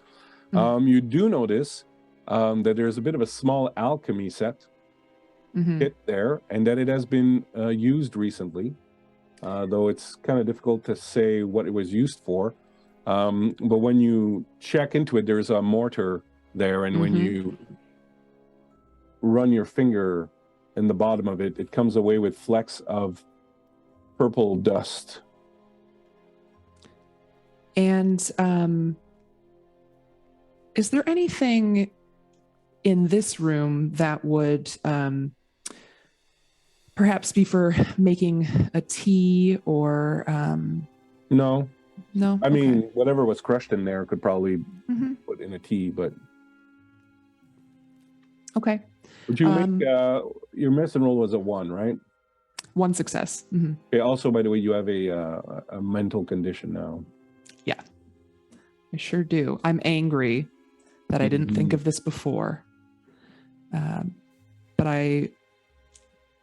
I'll pocket that information, and I'll wait specifically to tell Margot and Vincent, because I don't know what to make of Lady Ulver at the moment. Okay. You'll move into the next room, and in the next room is the lesson room that Lady Ulver can tell you, that Ada can tell you, was where she took her lessons with Miss Cronholm, where her and her brother took her lessons with Miss Cronholm. There's still her little desk there with some notebooks and such.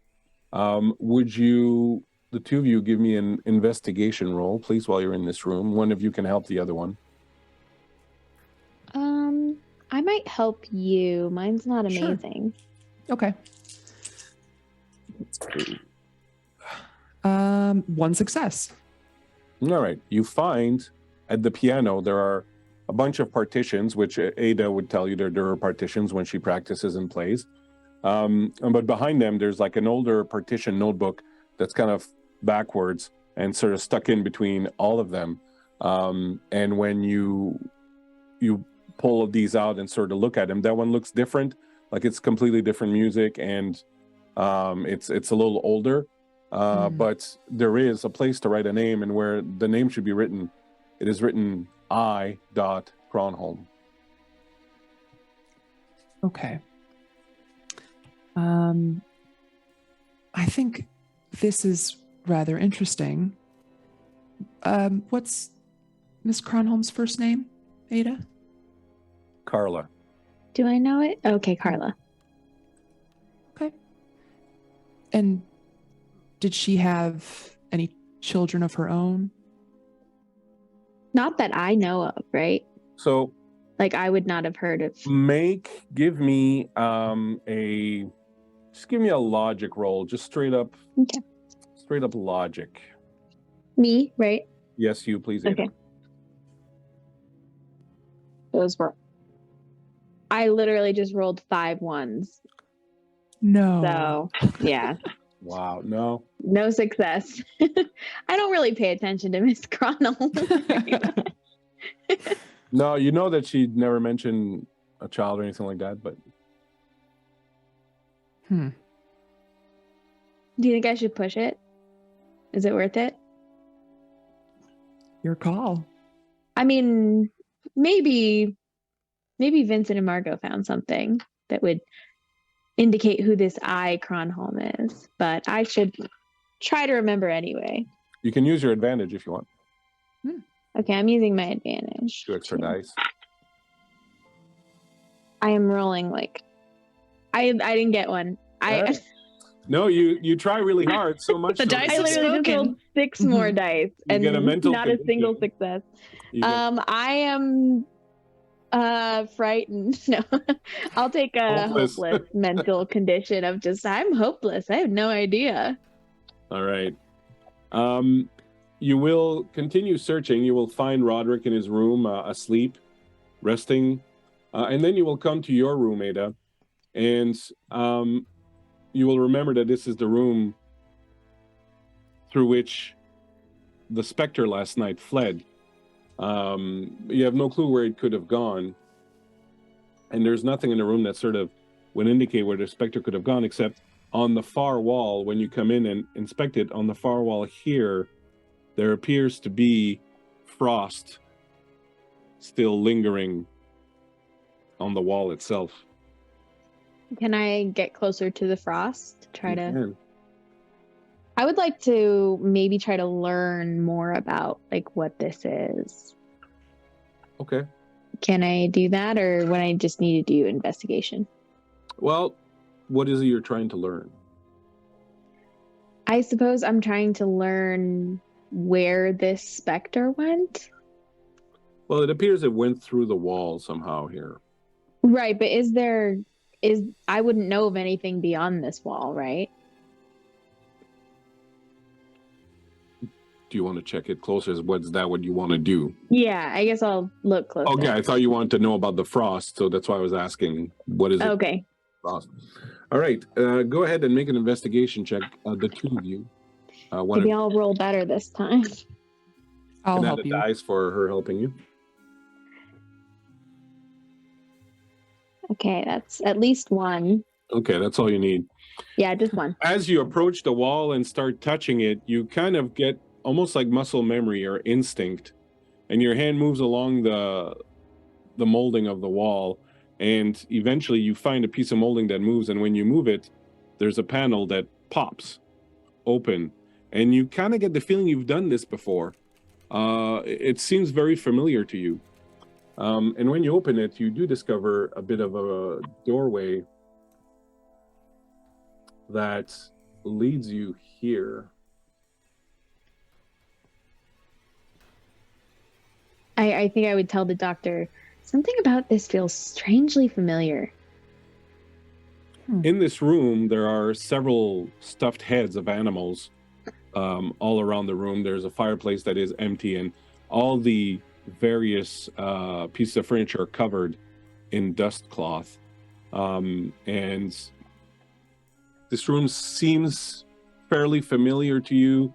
You know you've seen it before, but at the same time, it's like you've never seen it before. It's very strange.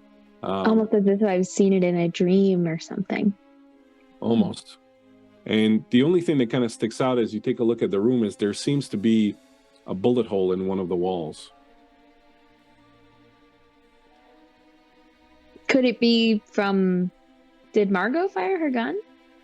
Yeah, but not anywhere in this direction. Yeah, I didn't fire it at the ghost. Huh. Do I see any guns in the room? Nope. And in fact, this room feels that, aside from perhaps someone moving through it once in a while, it doesn't feel like it's been really disturbed in a very, very long time.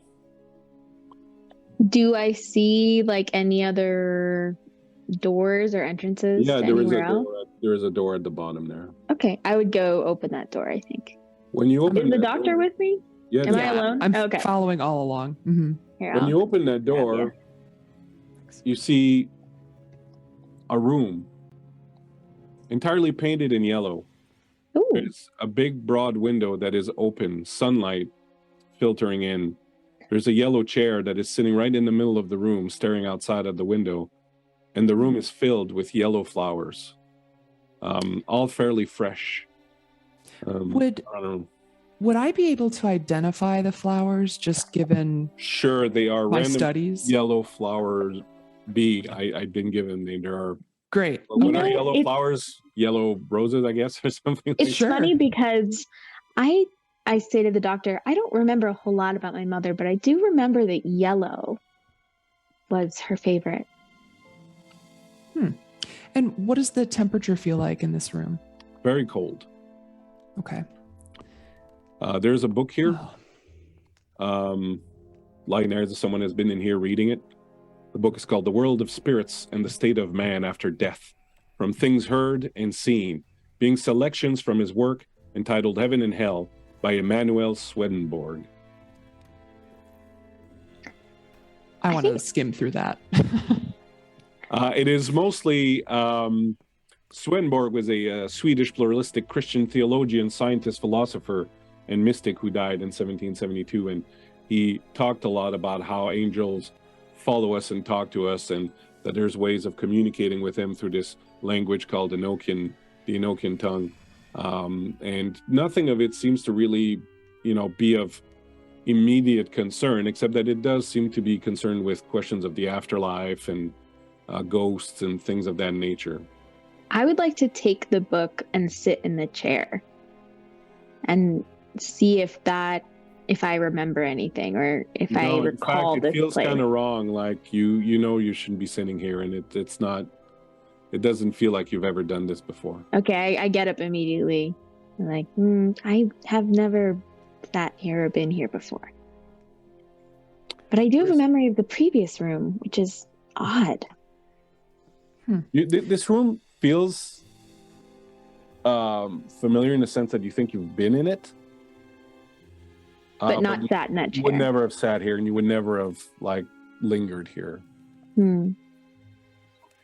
Is there There is anything? another door. I'm sorry.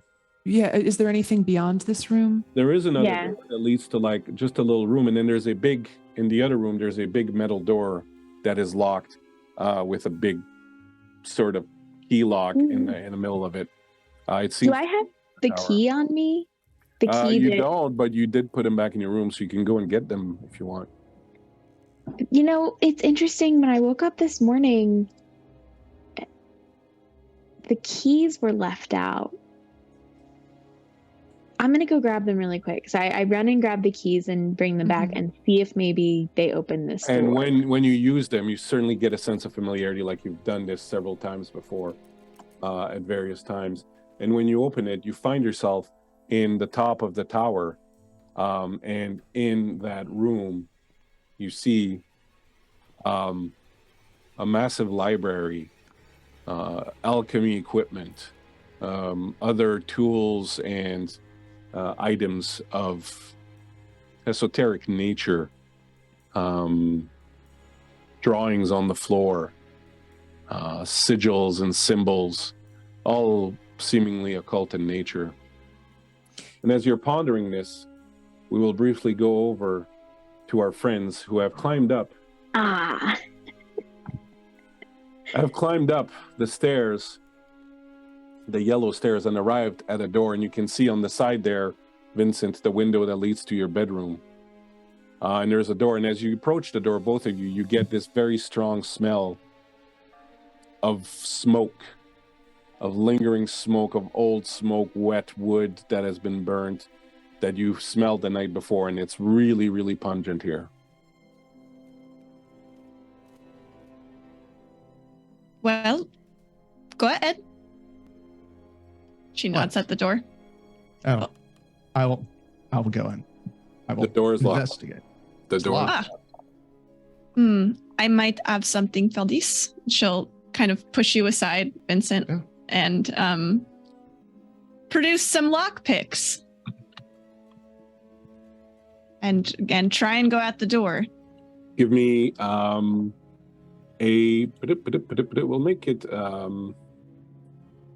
we'll make it a agility. Okay, just flat agility. Oh yeah, and then the lockpicks give me +1. Okay. Exactly.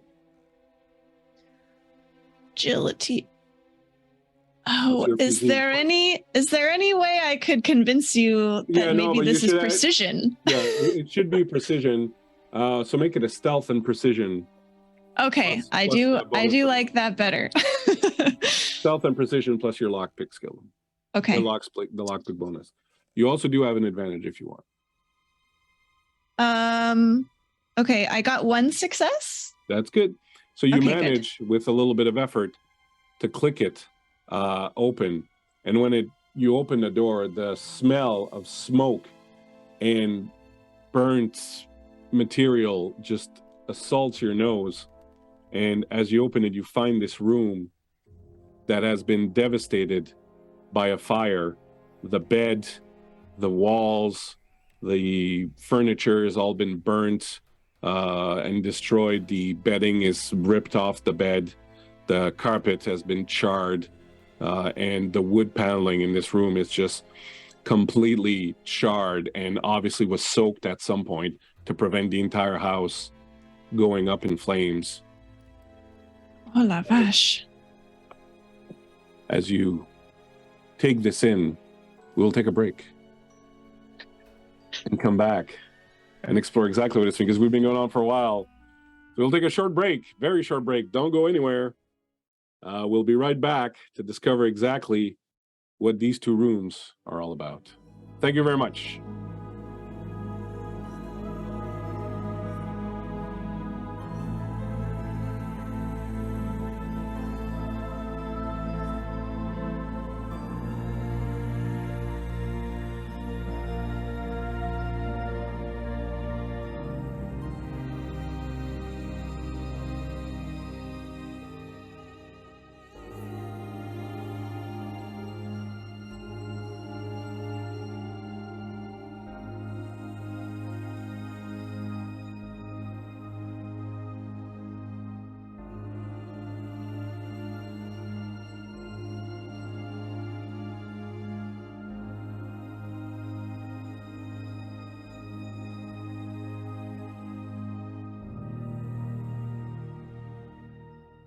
Hey, welcome back to this second of two parts, Vaesen Adventure, The Fall of the House of Usher. We are back, refreshed, having healed some of our mental conditions, and we are ready to continue. Before the break, the characters were investigating the house going room to room, picking up a bunch of different clues, which I won't recap right now because the players will do that themselves when the time is right.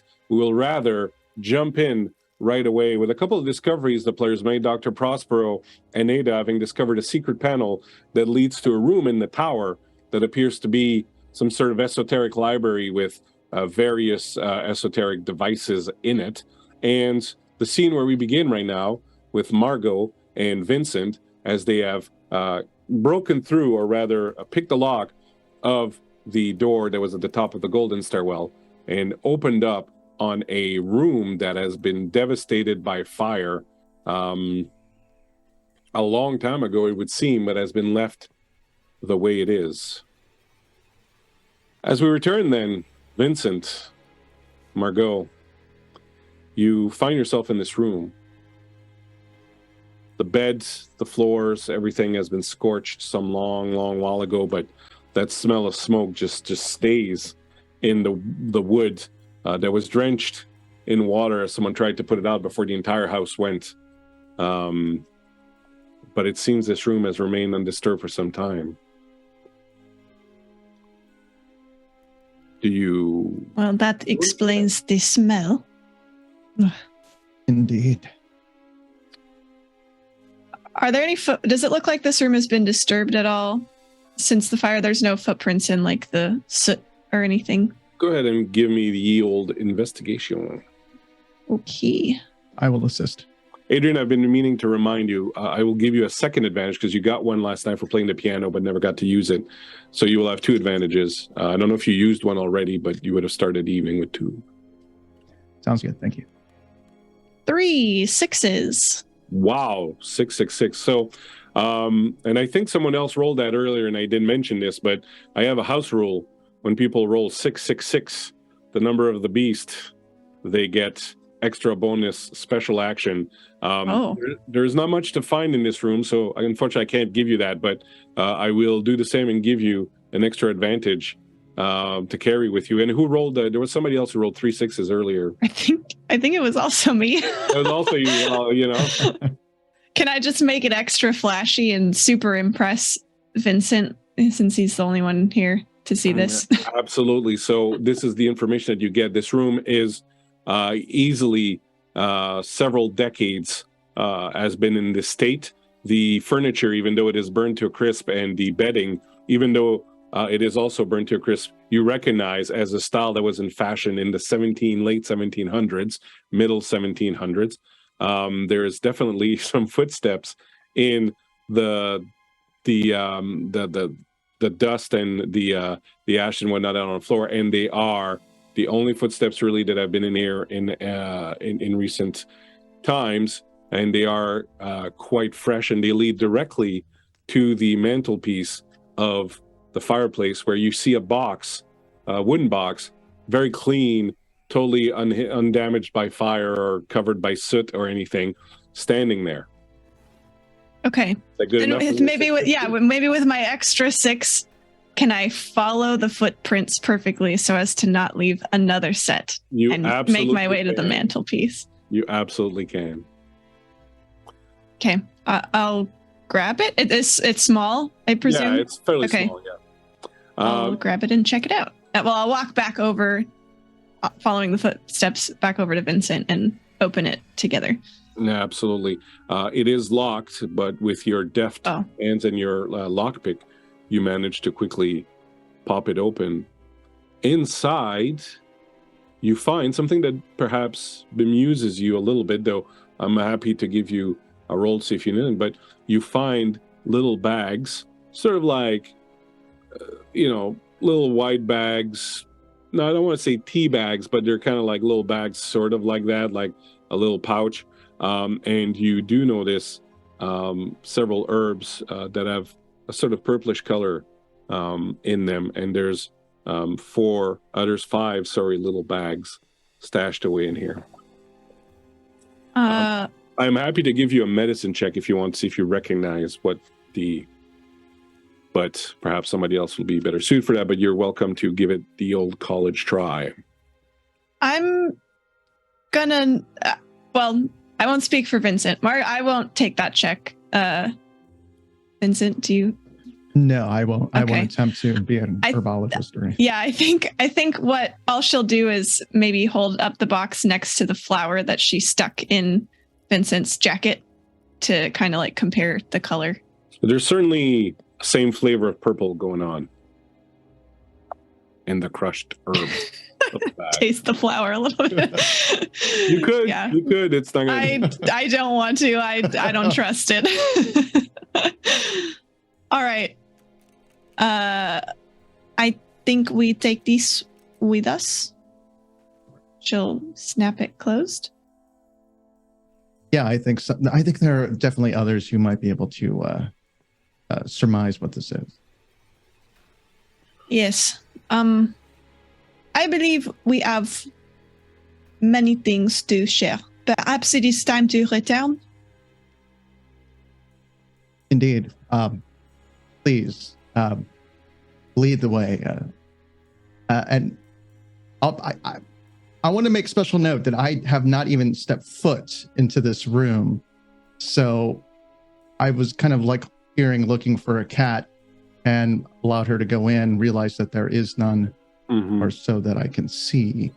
But I will take a step back from her and the box, slowly turn around from whence we came, and just slowly start walking away, utterly impressed.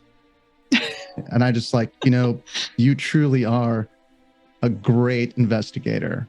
I have never seen anyone walk into a room and know instantly what they're all about. And yet you can stand in front of someone and know absolutely nothing. And keep walking.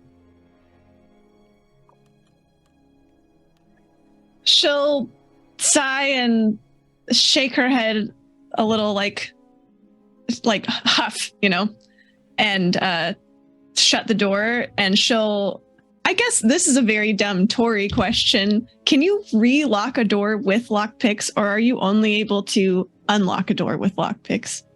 Does anyone know? I don't know. I would assume that you can, because when you unlock a door with lockpicks, all you're doing is you're pushing the tumblers up. Okay. Right? Okay. So the door is still... Miko says you can lock, so I would like to re-lock the door. And Miko would know, having spent several years incarcerated. Yeah. Margot would certainly know. She'll re-lock the door. Yeah, the door is actually still locked, basically. So you. Okay. Cool. Yeah. Shut the door and all right. Head down the stairs and try and find your compatriots, and you will follow their steps and eventually make your way into the room that they're in. But for now, let us go and take a look at this actual room that you're in, the little library, as it is called, as Ada, as you step into it. A lot of it's starting to come back to you. You know this is called the Little Library. You know that it was a place that the elders of the family, usually the men, would come up here at night, spend long nights, and you start getting the feeling that you've done the same, often spending long nights in here, reading books, doing strange things. You're not too sure, but as you're standing in here, a lot of it is starting to come back to you. Here are interesting books. As you go through this room, the two of you will realize there's a lot of books on the occult and the supernatural, things of that nature. Some of them are very, very old, almost crumbling to the touch. There's a lot of medical textbooks also. You notice that, Dr. Prospero, you notice that there are a lot of books about diseases of the blood, things of that nature. You find a little sort of laboratory that has been set up and clearly been used very recently, perhaps as recently as last night. You find a little ice box that has blood samples in it. And Ada, as you're in this room, as the good doctor is busy going through the different things in this room and the books and sort of kind of being amazed by all of it. Do we have the image, Miko, of the room that we could show? You're getting a little lightheaded, Ada. You're seeing things, you're seeing yourself peruse these books, you're seeing yourself play with this laboratory equipment. You're seeing yourself doing tests with blood, making notes. You're seeing yourself spend long nights here only looking up once in a while to see the sun starting to rise, and at that time taking your keys and leaving this room and going back, and everything is starting to sort of mix together, and there's something very strange and very off about you. You kind of get the feeling like you're separating your soul and your the inner part of you is kind of separating from your body, and you really feel like you might faint. You're feeling very, very weak and lightheaded. Dear, are you all right? I feel like something is bothering me. Like I'm gonna faint. Sit down. I can guide her to a chair. Yes, I sit down. Mechanically, am I taking any conditions like as this happens? No, it's fine. You're already helpless. Yeah, I'm already helpless. No, you don't. You just, it's just overwhelming. I am getting these visions, memories of mixing potions and reading alchemy, but but that's not me. I remember going to bed, but it looks like me. I'm just so confused. I think that there's a lot more that happens at night than I think you can recall. But as I take a look around at all of the notes and things, would I be able to tell if these are tests on the blood and things that are for the sake of perhaps curing such maladies, or for maybe enhancing them or making them worse? No, very investigative. You find notes such as Roderick suffers from a deep-seated and incurable weakness in the blood. I fear there may not be a cure for it. It seems to be more than an illness. It seems to be something inherited in his blood, passed down to him, perhaps. Ada, and this is written in, Ada will confirm this is written in her hand, but it says Ada does not appear to suffer the same. And the blood that you find is clearly labeled Roderick and Ada in different parts. And it seems that whoever is here at night doing these things, certainly not antagonistic towards Roderick and them, perhaps more curious than really trying to help or solve an issue. You're seeing things here that are quite ahead of its time, like as far as typing the blood and things of that nature. And you're not an expert, but you kind of get the feeling that not all of it's just science and medicine. There seems to be a healthy dose of the occult also in here, and perhaps magic at hand in all of this. And so you would say that the person appears to be neutral, leaning towards helpful, but certainly more curious than anything else. I can certainly understand that. Is this your handwriting, Ada? Yes, but I don't remember writing it.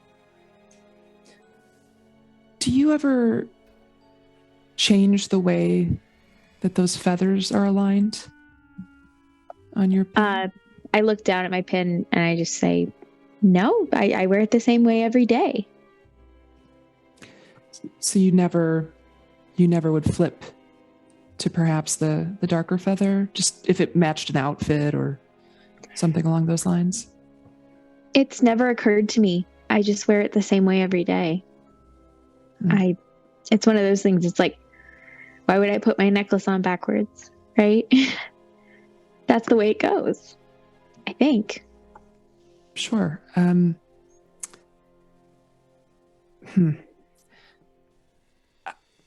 don't want to alarm you yet again, but I think you might be one half of a whole here. Well, I guess if I'm still trying to help Roderick in my sleep, that's not such a bad thing, maybe? Perhaps not, but when we... It does hurt my head to think about. You do remember last night when you saw Roderick after the attack that he looked at you in horror and said that you came to him often and would not necessarily always be kind to him. Maybe I took this blood from him in not a kind way. Do I notice that, like, I have, like, bruises or anything? No, not necessarily. I mean, would you see, needle tracks? It's not like it's been happening that much. So you wouldn't really see tracks on you. For you, Dr. Prospero, if a lot of blood has been taken from him, that would certainly account for a lot of his condition. Mm-hmm. But that thing that attacked him this morning can't have been me because I was standing in front of it. So that can't be the same thing that's doing this, right? They have to be separate. Likely. But we did encounter a version of you that seemed to be a little less pleasant, and the feather was reversed. So not to alarm you, but I think that we're kind of past politeness here. Sure, I found out my parents might not be dead today, so a lot of surprising things. I think that maybe we should get Margot and Adrian in here. Maybe they'd be able to find something that we're missing. I think we've got a lot to discuss with them. Vincent. My nose starts bleeding. As you start heading out of the library, Ada, you'll notice something, a book on the corner of the desk there that you've seen before. And you notice that there's a signet in it, like to keep the page, and it's one that you've seen before and in fact belongs to you, that you lost some time ago. I pick it up and I look at the page that's marked. When you open it up, first of all, the book appears to be a treatise on folklore and mythical creatures. And when you open the book up, it opens on a specific page, and there are some notes written in your hand that goes, "This is perhaps the closest I've been able to identify what might be haunting Roderick. Further investigation will be warranted, but this is a good place to start." And it opens on a page that details a creature called the Strigoi. Strigoi, you said? Strigoi. The Strigoi. Is there any notes about some kind of ritual on this page? There are there are indications for what a Strigoi is, how it is created, what it is capable of doing, and possible ways to get rid of it.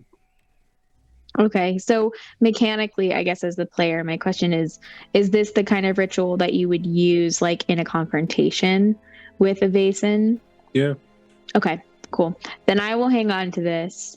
I will show the doctor and I'll say, if we encounter this creature again, I think maybe I'll be the best person to try to banish it, because obviously I've read this before. You should definitely share the information in it, because it does contain information about what the Strigoi can do and how it is created. So you'll certainly want to share that. But let us move then, as you hear the steps of your friends, Margot and Vincent, arriving in the room.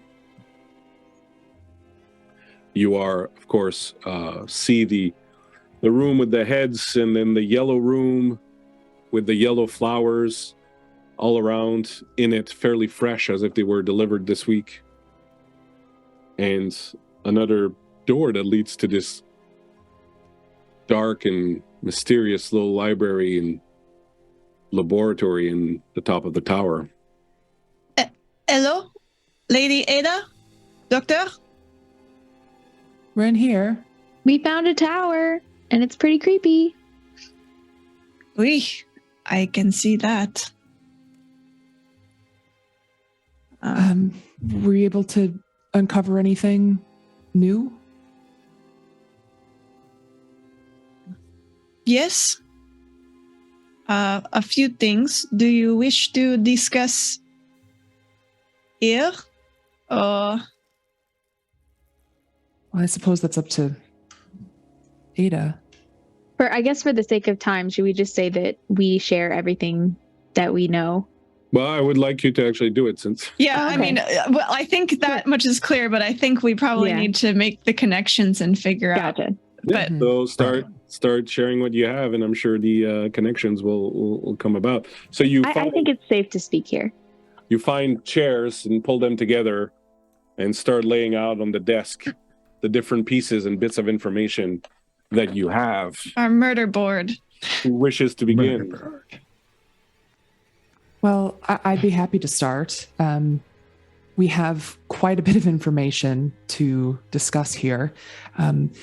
First and foremost, unfortunately, Ada, Lady Ulver, is not quite aware of the feathers, and so it seems like she's taking in new information now about things that she perhaps does in the night that she was not privy to prior, but now things are coming to her attention, which I think is fascinating.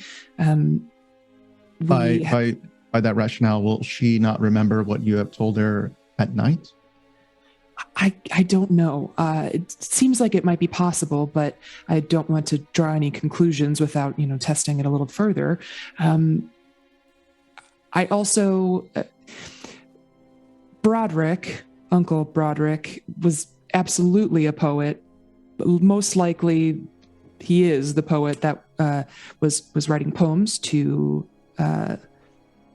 Cronholm, and so I have suspicions there. My brain is piecing together things like an affair and just tension within the family. I don't know where all of this comes together, but maybe you'll have some more information. Who was the poems, addressed to? Cronholm? How do you know this? You are muted. You're muted. I know it's better for everyone that way. They were the poems that you found in the room were addressed to Miss Cronholm. Okay.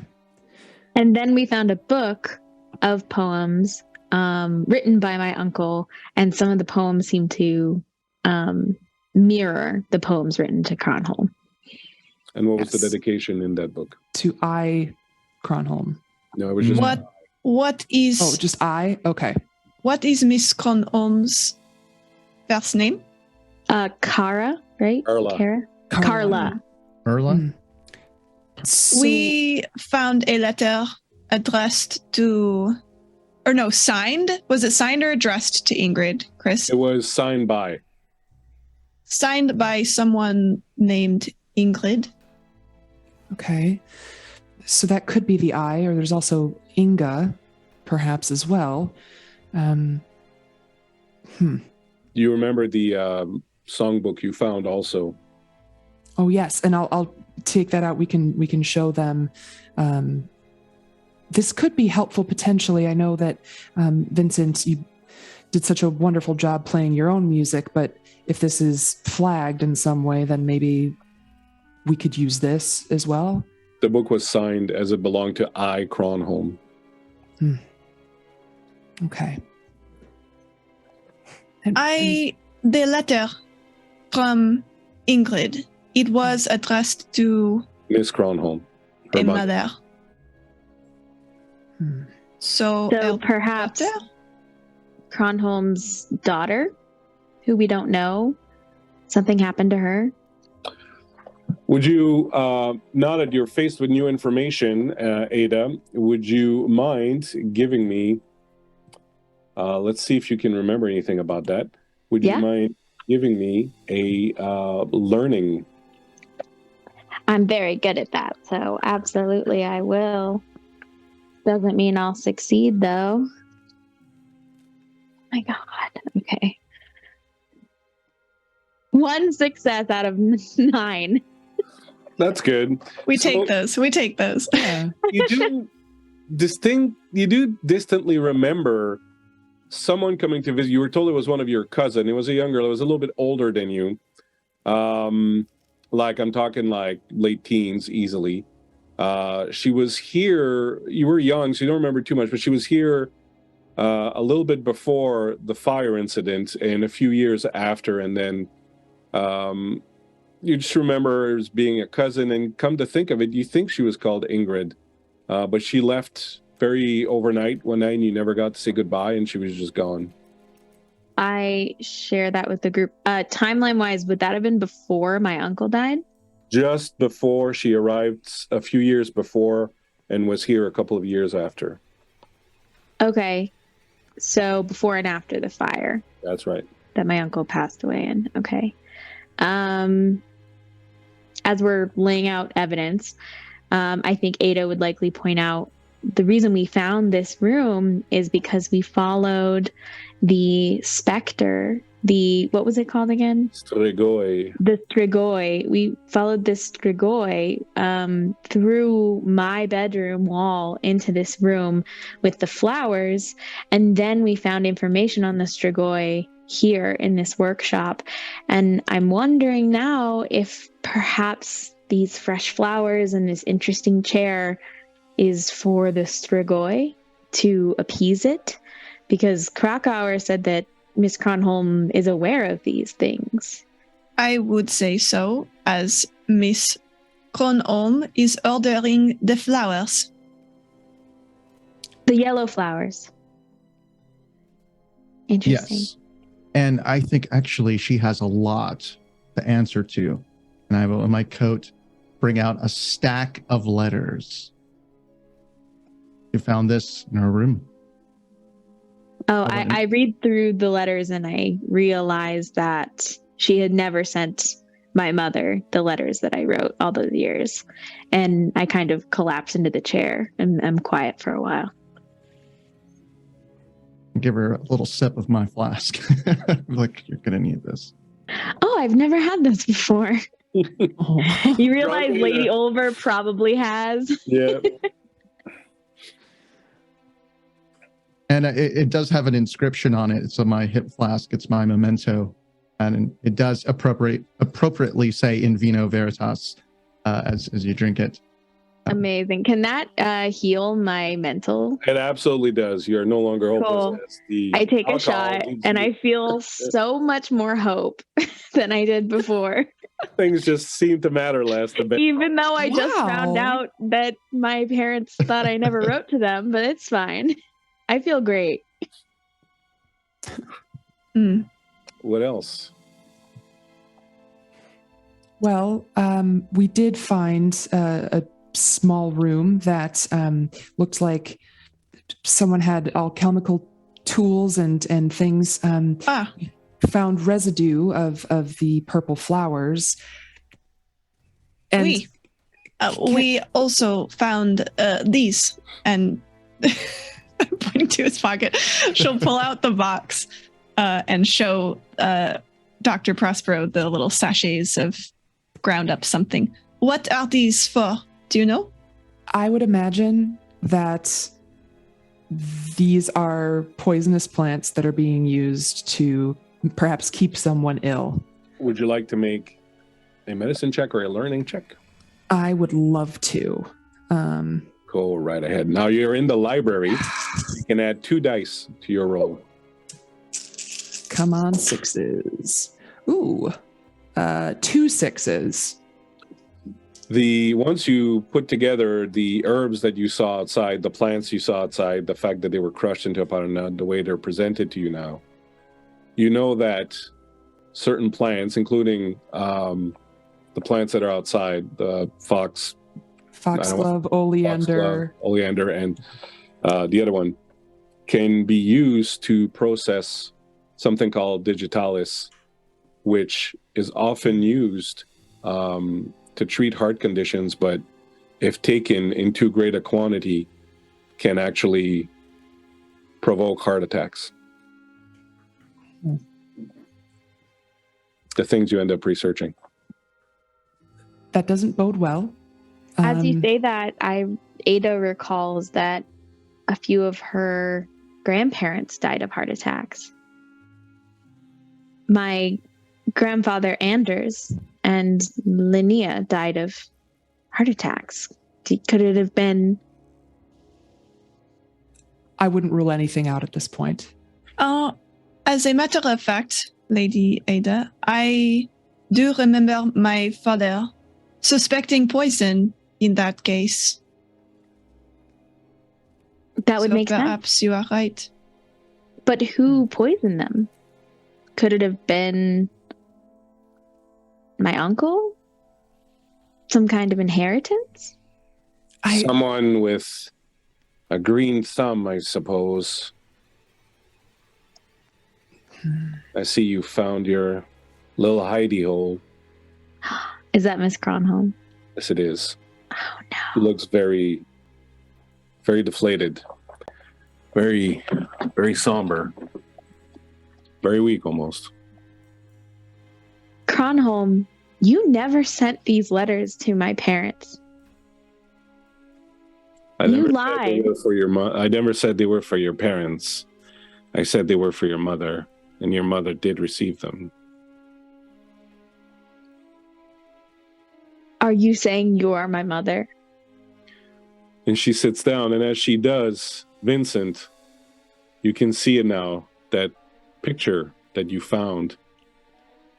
It looked like Ada, but now you can also see that it could very well be a young Miss Cronholm.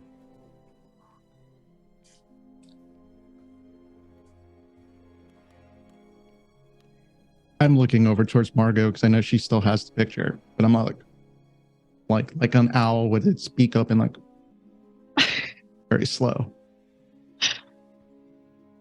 Margot will slip the picture out, like kind of surreptitiously, and glance to make the comparison. Yeah, now that you're sitting in front of her, and you can look past, the old. And she is wearing the same brooch that she's wearing right now, that Ada is wearing right now in the picture. Why did you lie to me? My entire life. I didn't lie to you, child. I took care of you like a mother would. I just couldn't claim the title. There are some decisions in life that we don't get to make. Enough riddles. Tell me all of the truth. Just because you didn't tell me at the time doesn't mean it's any less of a lie. It's still a lie. You're just omitting information. Some truths are best left unburied, and it might cause too much pain if they come out. You should simply, and she seems to be struggling, you should simply take heart in the fact that I loved you. I loved you as much as I loved my other daughter, better in fact. And I kept you close, and I taught you as well as I could, and I took care of you and your brother even though he wasn't my child. That is all you should need worry about. Is she okay? What's happening to you? Are you all right?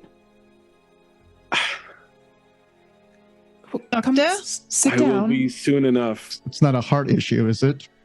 It does. Doctor, please do something. Dr. Prospero appear to you like she's having a stroke, perhaps? Okay, I'll sit her down, and can I attempt to help her in any way? Yeah, you can go ahead and make a medicine check. Okay. Medicine. That's 2 successes. All right. So it looks like she's having a stroke. You do what you can to sort of help her. There's really not much that you can do. You sort of try to make her comfortable. The only thing you can sort of hope is that, she's strong enough to sort of pull through it. There's not much right here and now that you can do, but you kind of make her comfortable, and you open her thing, and, she's kind of catching her breath a little bit and still clutching at her arm. And I'll hold her hand. Try to help her, give her strength. And now that they're side by side, you can clearly see that there is resemblance there. She'll touch your little medallion and say, I gave you that when you were very young. I'd hope that it would bring you comfort, and even though you couldn't know that your mother was right there with you, taking care of you, I'd hope that with the brooch you would feel her presence anyways, and perhaps come to feel that comfort even when you were only with your old caretaker. The past is horrible, horrible business. But you need to think about the coming night. The thing that you saw last night will be coming back. I'm sure of it. You need to prepare for it.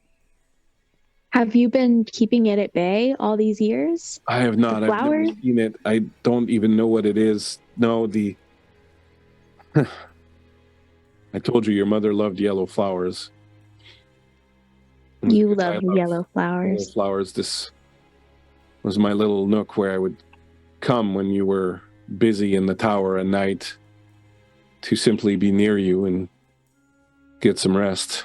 I knew you weren't quite yourself at night, and I knew you wouldn't remember seeing me, so it was just a way of keeping an eye on you even when you were not quite being yourself. I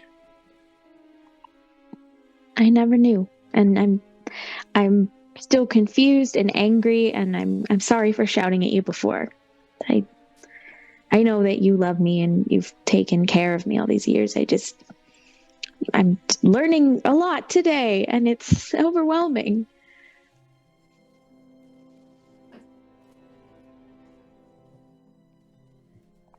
I don't think it's worth unearthing too many of the secrets of the past, but anything you want to know, I will tell you. But the night is coming soon. You should make preparations for when the thing returns. If it is all right if I ask you a question, Miss It is, Conon. and I would like, as you ask me your question, sorry, Dr. Prosper, would you make a medicine roll? Yeah. And go ahead and ask a question, Marius. Do you use these purple flowers? I'll point to Vincent's jacket. Do you grind those up? I do. What is their purpose? Why? They make people who are bad to other people go away. Gone? You still have these? You still make these? I didn't know what to expect from the lot of you. I thought perhaps you would stir things, unearth things that would hurt people that I care about, and so I made preparations in case you turned up to be charlatans or people trying to take advantage of my poor Ada. Were there a number of sachets? There's for 5. each of us? Okay. I see. So there's 6 people in the house, just so. Mm-hmm. What did you get on your roll? 3 successes. 666. Oh yeah, that beast. Keep my mama alive. There is. It's not for that.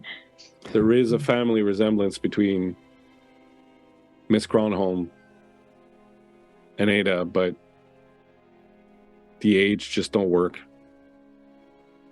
She would have been way too old.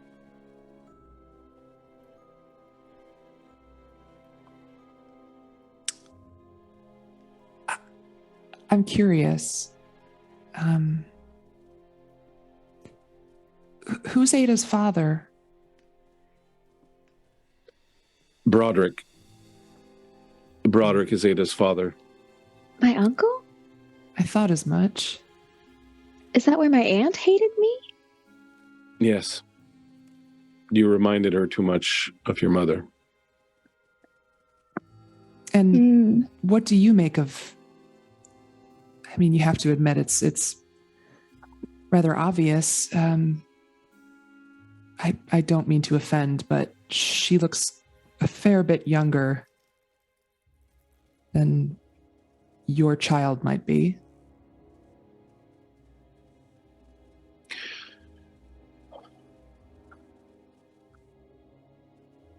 Motherhood is a state of mind. I cared for Ada. I raised her as if she was my own in a year of my own.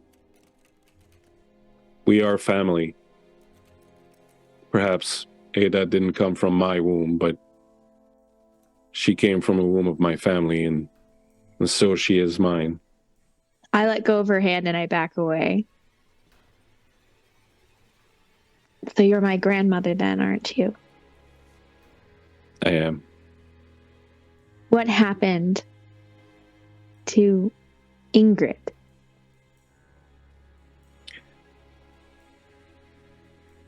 Is she still here? No, she left. After everything that happened, I had her leave. I couldn't let her get embroiled with the police. The police? Was that fire an accident, Miss Cronum? What do you think, Miss Detective? I have my thoughts. I thought I would give you a chance to speak for yourself. I'm getting tired of speaking. If you think you know things, perhaps you could enlighten your friends. They are smart enough. You have nothing to say for yourself, then I suppose that speaks for itself. We are running out of time, as Miss Cronholm has said. We need to figure out what to do about this Stragoi. Despite all of these revelations. I am sorry, Lady Ada, for I am certain this upsets you, but she is correct on that one thing. We are losing the light. Do you think if we find out what caused the Strigoi to come here, we might be able to help it go away? You do have that book. I look at the book. I try to learn what I can from it. Turn the page to the one that was marked. You read, of the many types of revenants known to stalk the living, none is perhaps more melancholy and deserving of our pity than the Strigoi. When someone deeply in love is murdered from jealousy and the murderer goes unpunished, the spirit of the victim may return as a Strigoi, a revenant with a broken heart, seeking only to be close to the one they loved again. Strigoi have several supernatural abilities. They can drop the temperature of a room they find themselves in. They can draw forth the life essence of a human to warm themselves, leaving the human anemic. They can become incorporeal. They can control the mind of one close to them in life, usurping the target's personality with their own. The victim will rationalize their actions and often suffer from memory lapses. Strigoi can also often use curses and other spells, and are especially dangerous when near their tomb. They have a nasty habit of being aware of people's darker secrets, and to use them to torment the living. The ritual to banish the Strigoi. The Strigoi must be lured just before dawn to the place where the murder happened. The murderer must confess before the dawn, or if the murderer is dead, their bones must be placed in the murder victim's tomb. The remains of the murder victim must be removed from their tomb and brought to the site of the murder. A poem dedicated to everlasting love must be read over the remains. If the Strigoi is possessing someone, that person must be confronted with an image of the murder victim. I think as I read all of this out loud, I kind of motion to my new friends that we should step away from Miss Cronholm as she's kind of having this stroke and telling us that we're running out of time. But I don't say out loud that it's possible that she could be possessed by this Strigoi any minute. To be frank, Lady Ada, I am not certain entirely that she is the one possessed. As I'm like staring right at Ada. You think it's possessing me? You have lapses of memory in the night. You act differently. You torment your brother. But why would I do that? It is not you. Yes. Be that as it may, I am more interested in the part where it says that the murderer must confess before the dawn, or if they are dead, we take them to the site. I think it sounds as if Miss Cronholm has a choice before her. Does she wish to be dead for this or alive? Having been drinking the tea for some time now, I assume that, save some miracle, I shall be dead by the time the sun rises. However, I will confess to the murder of your uncle Broderick and your aunt Agnes, if it helps you.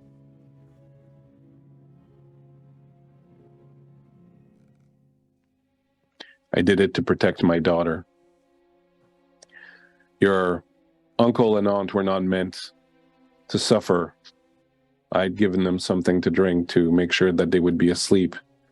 Unfortunately, your aunt was a very light sleeper, and the dose wasn't strong enough, and when I came into the room, she woke up, and she managed to get out, even though the fire did get to her somewhat.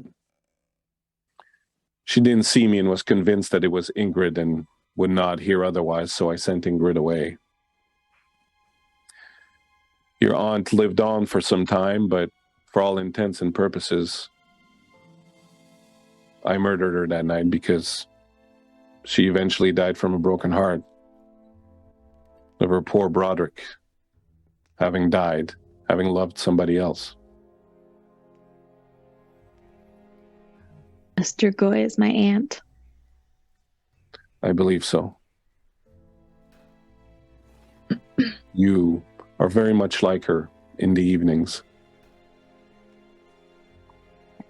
And this obsession with Roderick that she has, I'm assuming, son. confuse him.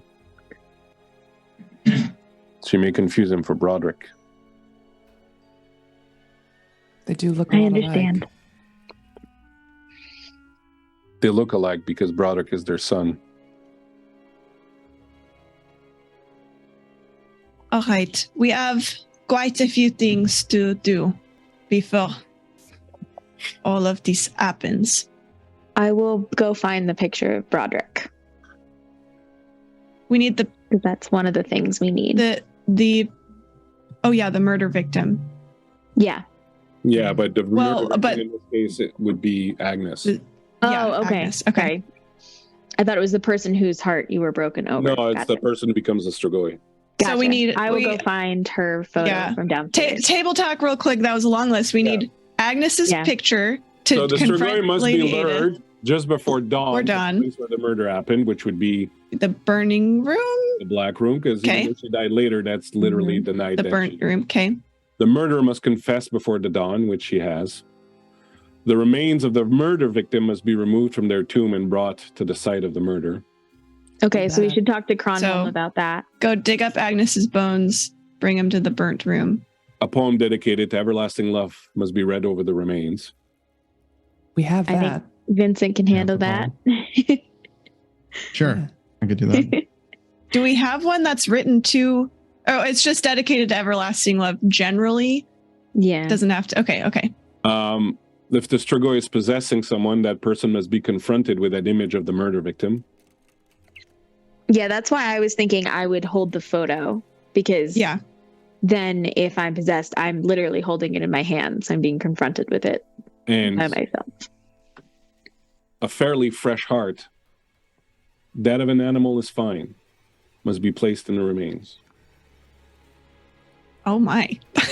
I A missed that fresh part the animal first heart. time around. Yeah, I think I skipped over it by mistake. Looking at the looking at everyone's face, I either go, it's either going to be the doctor or I'm going to have to handle it. I'll handle it. I'll get the heart. Oh, taking the heart. Oh no, I have no problem with that. Okay. Wouldn't be the Well- first time. I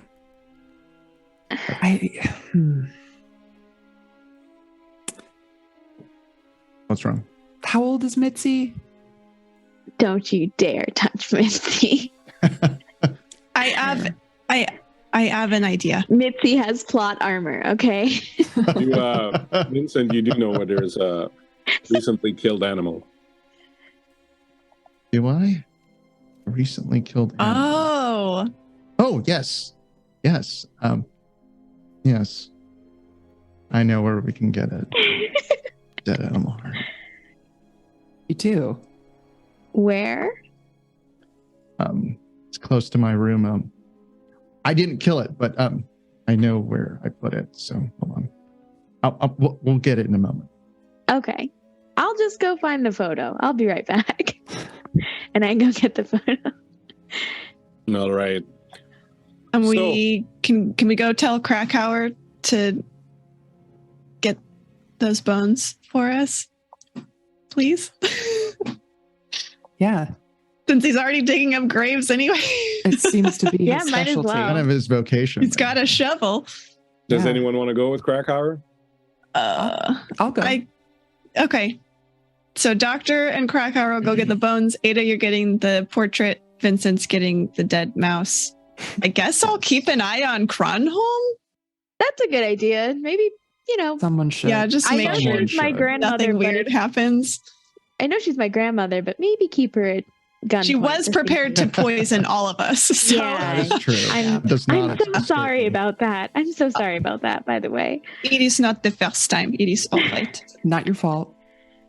As all right, so whoever's going with Krakauer, you'll go downstairs Mhm. and you'll find him in the dining room, just sort of like waiting for something to do.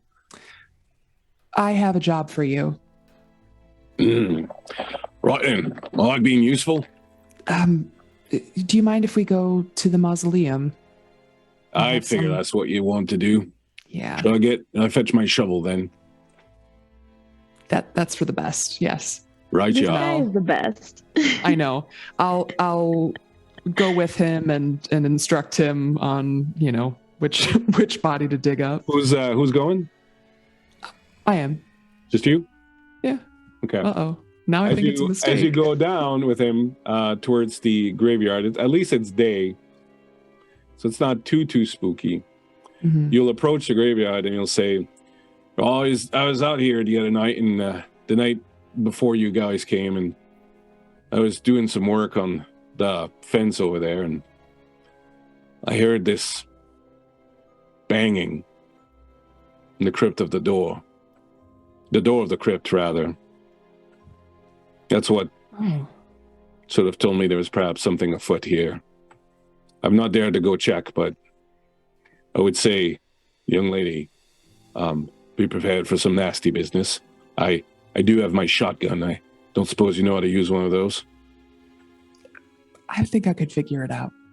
Right, yeah. Gives you the shotgun, a couple shells. Just try not to hit me with it.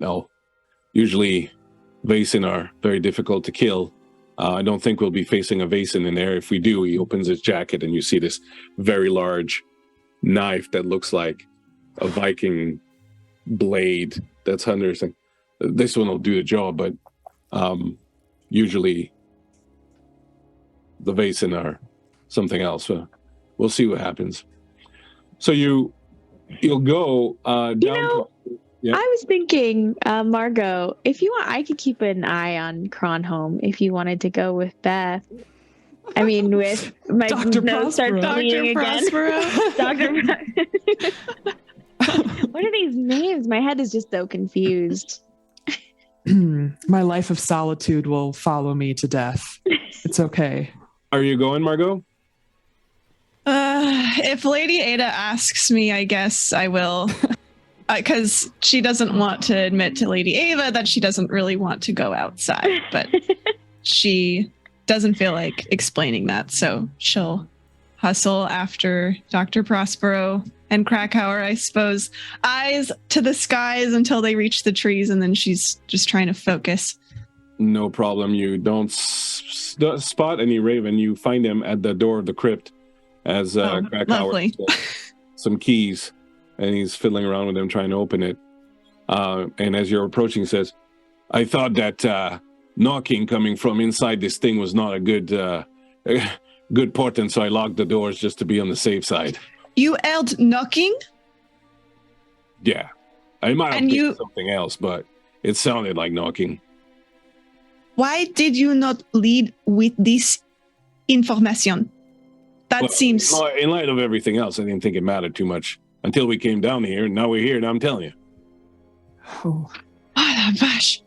And Okay. as you say that, and start around, you notice over the door of the crypt, engraved is this raven that has been lovingly carved out of the stone. And under the words of the house, faded with time, as they're almost erased and impossible to read. But you can barely make it out. And your Latin is pretty good. And it says, in very faded letter, none who injure me, basically means none who injure me escape with their lives, or something like that. And Nemo me impuni lacessit is what it is in Latin. And this beautiful raven is carved from that stone. Okay. Krakauer unlocks the doors and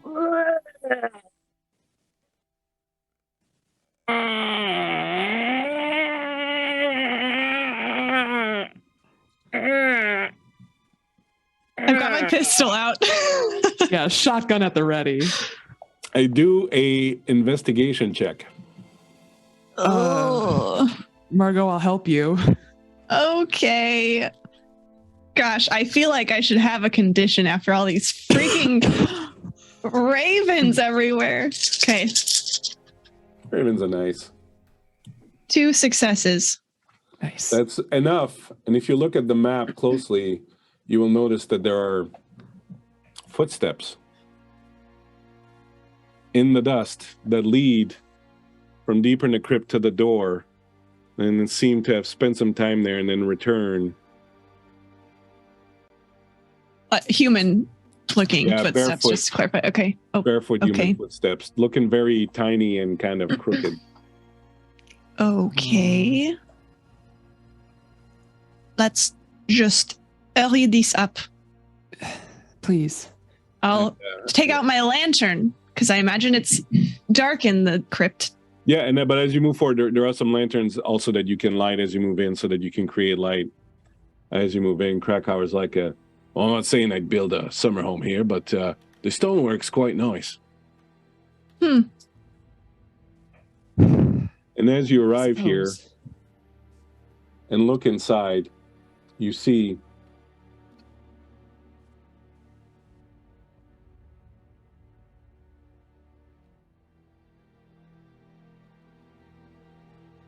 Is this what we see? An open coffin with a body out? Is an that open coffin with footsteps leading from it, and the footsteps return to the coffin next to it, and on top of it is this desiccated dry husk. His body that is draped with its arms wrapped lovingly around the second coffin. Oh. Okay. Well, you There don't is no see that time. every day. Yes. I do not wish to see it in not the daylight. Let us hurry. Margot will just sort of like rush forward. She's trying to like tackle her fear with expeditious action. So the tomb that is open, so you obviously notice that there are 4 tombs that are very ornate, rotten stone, very beautiful, and then there are 2 that are sort of cheaply made wooden boxes, and then there are 2 empty spaces in here. The one that is open is indicated to be Agnes Ulver. The one next to it, over which she is draped, is Broderick Ulver's tomb. This is our body. Krakauer? Marco will like nod toward the corpse. Right. And If I do say so myself, Miss Prospero, you look to be fairly stout. Would you lend me a hand? Perhaps we can use the coffin lid here and carry the body on it. I'm afraid that if I just pick it up, fireman style, it's going to rip in half and just crawl down my back, and that's just not nice. No, and I'll make sure that we get all of the correct bones that we're supposed to be gathering. Right, we wouldn't want any surplus bones. No. Yes, and I will take my stout self and I just carry remember the you bones. describing the character as I know. so I'm like, right. You've carried a stretcher before, I'm sure. Let's take care of this. Of course. So you'll move the body onto the cover of the coffin, and you're like, oh, I'll take this, and it's bound to be the heavy end. Although I don't think there's much left on this poor little bird here. I think she'd be light as a feather. All right. We should hurry. Right, y'all. And you will make your way back, and as you come back, you see that there's definitely indentations in the back of the door as if someone had been banging on it. You climb back up the hill, back to the house. The lot inside, you see Krakauer and Miss Prospero carrying this this coffin lid with what looks like a dead body on it, climbing up the hill, and Margot, who's like, speed walking up ahead of them, just trying to get back to the house and out of this business. As you approach the house, you notice the sun is dropping, and you're very fast approaching dusk. I'll help direct Krakauer, like where we need to take the body up to the burned room. Oh, I guess is that what it smelled? That's why. My room is right under here, and it smelled like smoke. I thought, where there's smoke, there's fire. Yes. You seem quite chipper for someone dealing with that. Oh, this is always the best bit when we solve the problem. I'll quite enjoy this bit. Do not speak too soon. We have not solved it yet. Oh, I have quite faith in you. You all seem like a righteous lot. You have done good. You have done good. You ought to be proud of yourself. Right. Okay. I will gather the others and see what we can set up before dusk. Right. Well, we'll get banging on with all this magic hookery nonsense. Oh, gotcha. That's not my forte. I'll stand here, and if the thing comes, I'll do my best to keep you all safe while you're doing this thing. Thank you. Right, you are. So you will gather all the things that you need. You have the mouse, which Dr. Prospero will expertly dissect and remove a tiny, tiny little heart, still fairly fresh, having only been killed yesterday by a cat. You know, Ada, your cat is not a mouse hunter. Your cat hates it, runs away from him, just wants nothing to do with this, so you have no clue where this thing came from. I mean, Vincent must get up to some weird stuff. I like glare at Vincent as I hold Mitzi protectively. As night falls, Ada, you look out the window and you see the sun disappear, and for the first time in perhaps a long time, you find yourself being aware of what's going on and being quite yourself as you're holding this portrait in your hands. Sorry, can you clarify what you mean? Means you're not changing into Lady Ulver, you're staying Ada. Gotcha. Okay, I see the sunset, I look at everybody and I say, I like point to my brooch that's still white. The feather, the white feather. So, we will move then to the black room one more time and try to put this thing to rest. As night has fallen and the house now lies in deeper gloom and darkness than it did before, you congregate in the black room. A lot of you. Krakauer at the door. Ada. I'm assuming you put Miss Cromwell somewhere safe. I mean, what's safe at this Do point? we want her in here with us? Or no? She already confessed, right? So Yes, she's already confessed. I think getting her to a nice, safe bed would probably be best. All right. oh my god. There's a little streak of justice that Margot kind of wants to pursue here with making Miss Cronholm confront it, but she'll laughing at defer to the group at the corpse. The Ken doll covered in blood. I'm moving away from it. The in this room with all the smoke, Dr. Prospero, your cough seems to be getting worse, and in fact, as you cover your mouth with a handkerchief, you find that it comes away flecked with blood. Oh, As you're prepping all of this, you hear a very weak voice from the stairwell going, "What is all this then? Are we playing a game? Is there some form of entertainment going on?" I'll go to Roderick and I'll say, yes, I'm just entertaining. Ada, dear. Do not let him in here. It is so good to see you, Ada. I Yeah, feel like you I don't should- see you anymore. You should go back to bed, brother. Trust me. I've been in bed all day. You can get out of bed tomorrow, I promise. I would hope so. Otherwise, things have taken a turn for the worst if I don't. How did you went that's all very the way terrible. down the stairs, all the way back up these stairs? It's not worth it, brother. Go back to bed. Are you certain? I feel like there's something momentous going on, and perhaps I could help. Perhaps I know I'm not very strong, but perhaps I could lend some assistance. I look at Krakauer. Krakow was like,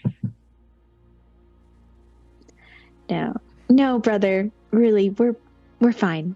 I'll have Miss Cronholm bring you some biscuits. I lie very and some sweetly. tea. I would love And some tea. Yes, definitely. And I don't tell Cronholm any of this. Okay, very well. I think I'll go down to the music room and perhaps entertain myself on the piano a little bit. And Oh no, that's okay. actually, it's probably the safest place for him to go. You know that. Oh, right, you can hear Warm music. piano. Sure. Work on, your There's Mozart. a little melody. I've been working on it. It's Mhm. quite chipper. I quite like it. When I play it, it makes me feel good. It reminds me of butterflies flying amidst flowers in the sunlight. It is. Okay, brother. Go play your music. I kind of push it a little bit. Ta people. I'll have some extra biscuits made for you and some tea, of course. Tea for everybody. Tea is so good. I love Thank you. thank you. Yes. If you don't stop him from talking about butterflies, I mean, I love him, but he'll. Oh gosh, it's just dawning on me that he's not actually my brother. Okay, I'm not going to think about that. Let's move on. Well, Gleda, I'm sorry, that Ada. counts. I'm sorry, Ada.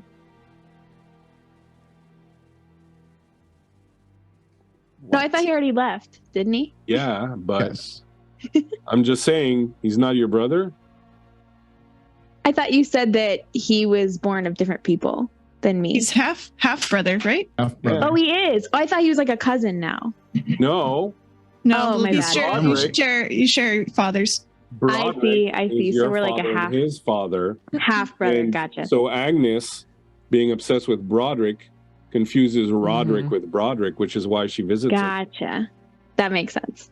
Sorry, for some reason there's a cousin and a brother, and the timeline's crazy here. Well, you know. But yeah, it's so both your father is Broderick in both cases, but your mother is Ingrid. Right. His My mother bad. is Agnes. Why Agnes always liked him, why she still likes him, and why she doesn't like you. Okay. Makes sense. I will not tell him that today. Do you have the poem prepared? Are you whipping something up? Yes, of course. Of course I have it prepared. Are you fortified? How dare you question me? I have it. He's fortified. These things have to come naturally. I'm not a performer. Has to be natural. Oh, you're one of them. You're one of them. What channels it from the ether, right? Like the gods speak through you, and then they This man gets it. through you. This yeah. man. gets it. Do not flatter him. As long as you have something to say, I think it will work. I will have something to say. Krakauer's like, Okay. I hope you do. Otherwise, we will all be dead. No pressure. I got this. and as you say this, you hear the distant sound coming from what appears to be the graveyard, perhaps the crypt, of something banging on the door. Dong. Dong. Dong. 3 times. And as you hear this, the temperature starts to drop and frost starts to appear on the window panes. Is that gun loaded? Oh, the gun won't do much good against this thing, boyo. You need something like this. He pulls out his knife, and as he pulls it out, you see that there are these Viking runes inscribed on it, and they seem to sort of crackle with power. Look, this will help, but it's not going to hold this thing at bay. So you better be on top of your business and no dilly dallying. I pull out my dagger. That's really looks more like a butter knife compared to that. So I'm like, oh, okay. Will you be opening letters then? I have I think what I would do is I would sit. Is this a fireplace in the corner? Yep. Whoa, I just made myself enormous. Hang on. There we go. I think I would sit in front of the fireplace and like prop up the picture of my aunt. And then I would have the book open in front of me for the Strigoi. So that way I can like look at both. And I think that like sitting for a ritual might be a better place to be, possibly. Well, explain to me how you set this scene up and how do you prepare for this? As you know, the Strigoi is coming for you. Yeah, I think, with my new friends around me, I kind of sit on the floor. I have the book in front of me. I probably take, are there things listed in the book that we need besides those? Like, are there herbs or anything else for the ritual, or just the things we've listed? The things that you've listed. Okay. Then I think I would sit a little closer to the bed so that like the bones are there so that I can see all the things that we need for the ritual. Like I want to sit with my back to the fireplace and like facing out to see everything at once. All right. What are the rest of you doing? Where are you standing? Place yourself where you would like to be. I'll kind of stand near the body in case anything fishy happens with that. And if anything switches with Ada, maybe we can be there to show the painting or whatever it might be. All right. I'll be between, assuming Vincent is actually there, I'll be between Ada and Vincent. Oh, okay, then I'll be here. Between the two, I don't, because Mario doesn't really know what might happen when Vincent starts reading the poem. So, like, she wants to be there in case, I don't know, the Strigoi like gets mad at him. And then also to like that she could go and help Ada if like something happens over there. She's kind of like prepared for action in either direction. And Vincent. Yes. What do? You prepare, you stand. I like open up my book and my hands are like very, very shaking, but I'm trying to keep them. And you know, if you've ever been like nervous, like the more you try to stop your hands from shaking, the more it seems like you're shaking more. So my book is like really, really shaking, but I'm trying to keep my cool. And I just like writing while staring at the body. And I'm actually gonna not look at the body. I am going to face the wall. So my back is turned to the body. My back is turned to Ada and to Margot, and I'm just literally just facing the wall. Perfect. So it will take you 3 rounds to perform the ritual. As I was explaining earlier, it only matters that one of you each round says, I am doing the ritual. You don't have to specify what you're doing or anything, but your action must be, there must be one person for each round doing the ritual. You can tag off, that's fine. If there's a round where someone doesn't do it, then the next round you have to do it. So I think I will try to take it, and then if something happens to me, like who wants to be my backup? I'd be close specifically to try to help if something happens. Yeah. What kind of check is the ritual type stuff again? It's not a check. You just have to tell me that. I'm just using my action. Okay, gotcha. Okay. Cool. All right, let's do initiative. Are you ready? Mm-hmm. As you see frost now forming on the handrail of the stairs, climbing up towards you, and you definitely feel a howling. I hear a howling and feel the wind moving through the house, and you hear a distant keening sound, and you're not 100% sure. Does it say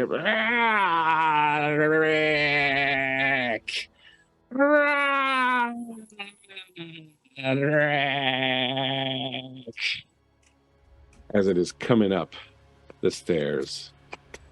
Initiative in order. Ada. 8. I thought you meant I was going first. No. 8. Now you do have the option of switching. You can trade initiatives with someone during a turn. So if ever you want someone to go faster, you can do that. Dr. Prospero is going at 5. Okay. Margot will be going at 4. Vincent will be going at 1. Very good, Vincent. The Krakauer will be going at 2. That'll be Krakauer, and the Strigoi, at 9. All right. Strigoi goes at 9. So at the beginning of the round, you've seen the frost come up the handrails, everything else. Krakauer says, winter's coming. And at the bottom of the stairs, you see the Strigoi moving slowly, as you can see frost and little bits of steam from the air around her that is just turning cold as it sort of swoops in, almost gliding. Then you can see the pale, dark face with the pits of darkness in the eyes, the desiccated skin, dry, cracking, almost falling apart, seeming worse off even than yesterday. The black clothes, the black wedding dress around her as she comes up the stairs. We go at 1. What will you be doing? I will be giving Ada my initiative. Ada, you go at 1. Okay, I begin the ritual. All right, you begin the ritual by holding the picture up and looking at it while she approaches. At 2, Krakauer will hold his action for a moment, waiting for it to get closer before he does anything. At 4, Margot.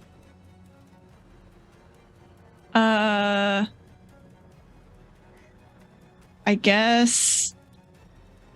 Is there like an aid? Can I like aid someone, I guess. Yeah, you Is that a can. thing I can do? Yeah, you can lend assistance, and you just Okay, have to I think I'm gonna just back up. I don't know if this is helpful actually to Vincent, but I feel like it might be. I'm just gonna back up and have my back against his, just as like a sort of a sense of reassurance that like I got you, do your thing, just like focus on the poem, and I'll just like keep an eye on this ghosty lady. Okay, perfect. At 5, Dr. Prospero. So I am going to look at Ada. I'll take the painting and I'll hold it in front of her, so it's one less thing to carry, but I'll make sure that she's looking at it as we continue. Perfect. And then at 8, which will be Vincent now. I'm just kind of closing my eyes and trying to focus on words and trying to, instead of using a poem that was given to me, I'm trying to remember poems that I've read and things that I've heard before. And I know that there was one that was written already. And so all of these thoughts are going through my head, but then they all just kind of blend together and escape me. And at this moment, my mind is completely blank and I completely just fail. Like I have nothing at this moment. But I'm just closing my eyes and just trying to think of the words. So I realize I'm thinking too much, and that's not how poems are made. So it'll take me a while. All right. Perfect. At 9, the Strigoi will come up the stairs, but Krakauer, who is waiting, will say, "All right, here we go," and he will proceed to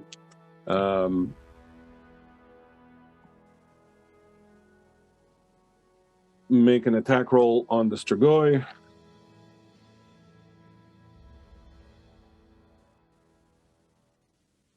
We got 1-6. So Krakauer manages with his knife to sort of, as he waits for it to come up, and he stabs her, and she screams as she's obviously in pain as the knife kind of digs into her, and some of the runes on it flash brightly, and she recoils from it, and then she takes her action, and she's going to batter him. Okay, he will use his fast action, try and dodge. You got 1 success. She comes in as he stabs her. She screams at his face with her hands up, and you can see him go blanch out, and the force of the scream just pushes him back, and he slams against the wall and sort of slides down it, and he's obviously stunned and is, still not knocked out, but he's trying to kind of find his footing and get up as the Strigoi moves in, and the temperature in the room drops perilously down around you, and your breath is coming out sort of in wisps of smoke now with the temperature and drop solo. Back to the top of the initiative at 1, it would be Ada. Will you continue performing the ritual? Yeah, Vincent, do I still have your initiative? Is that okay? Yes. Yeah, you've swapped at this point, so you swap. Oh, just for the whole time. Gotcha. Yeah, then I do the second part of the ritual. So you take the little heart of the mouse, and you place it as gently as you can in the cavity where your aunt's heart used to rest. And as you do that, as you place it there, you can see that it sort of melds in, and you can kind of see the flesh around it kind of start running, kind of accepting it and sort of pulling it in. And it kind of grows a little bit and sort of takes up room in the chest cavity. At 2, Krakauer will attempt to get up. He has been injured, clearly, and he comes around, and he will attempt to attack her again. Getting 2 6s, so he's doing good. He comes in behind her, stabs her with his knife. Again, the flash of light from the runes on the blade explode as he hits her, and she screams again, obviously in a lot of pain. At 4, Margot. I Marco does not feel very helpful in this situation. I mean, you can't shoot at it, you know. Yeah, it seems like Ada's handling that. Dr. Prospero's on her. Krakauer is doing his thing, I guess. Assistant Krakauer also, if you wanted. I think she's a little bit panicked that Vincent hasn't like said anything yet, so she is going to try and I guess buy him more time, and I think she'll kind of like run over here and just try and like be distracting, maybe like throw something at the specter, not like really actually gonna hurt it, but just sort of like being something else it has to deal with. And then she's gonna cover her ears. Okay, good move. At 5, Dr. Prospero. The good doctor is going to, still holding the painting, sort of sweep around Ada, so that she's still able to see everything, but she wants to put her body between Ada and the ghoul. Okay, all right. And at, I believe we are at 8, Vincent. All right, time to go. I close the book, close the eyes, and very quickly I'll go through this and just let it kind of spout out of me.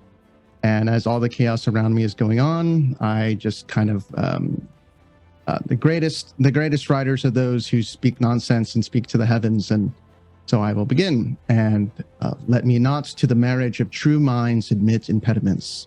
Love is not love which alters when its alteration finds, or bends with remover to remove. Oh no, it is an ever fixed mark that looks on tempest and is never shaken.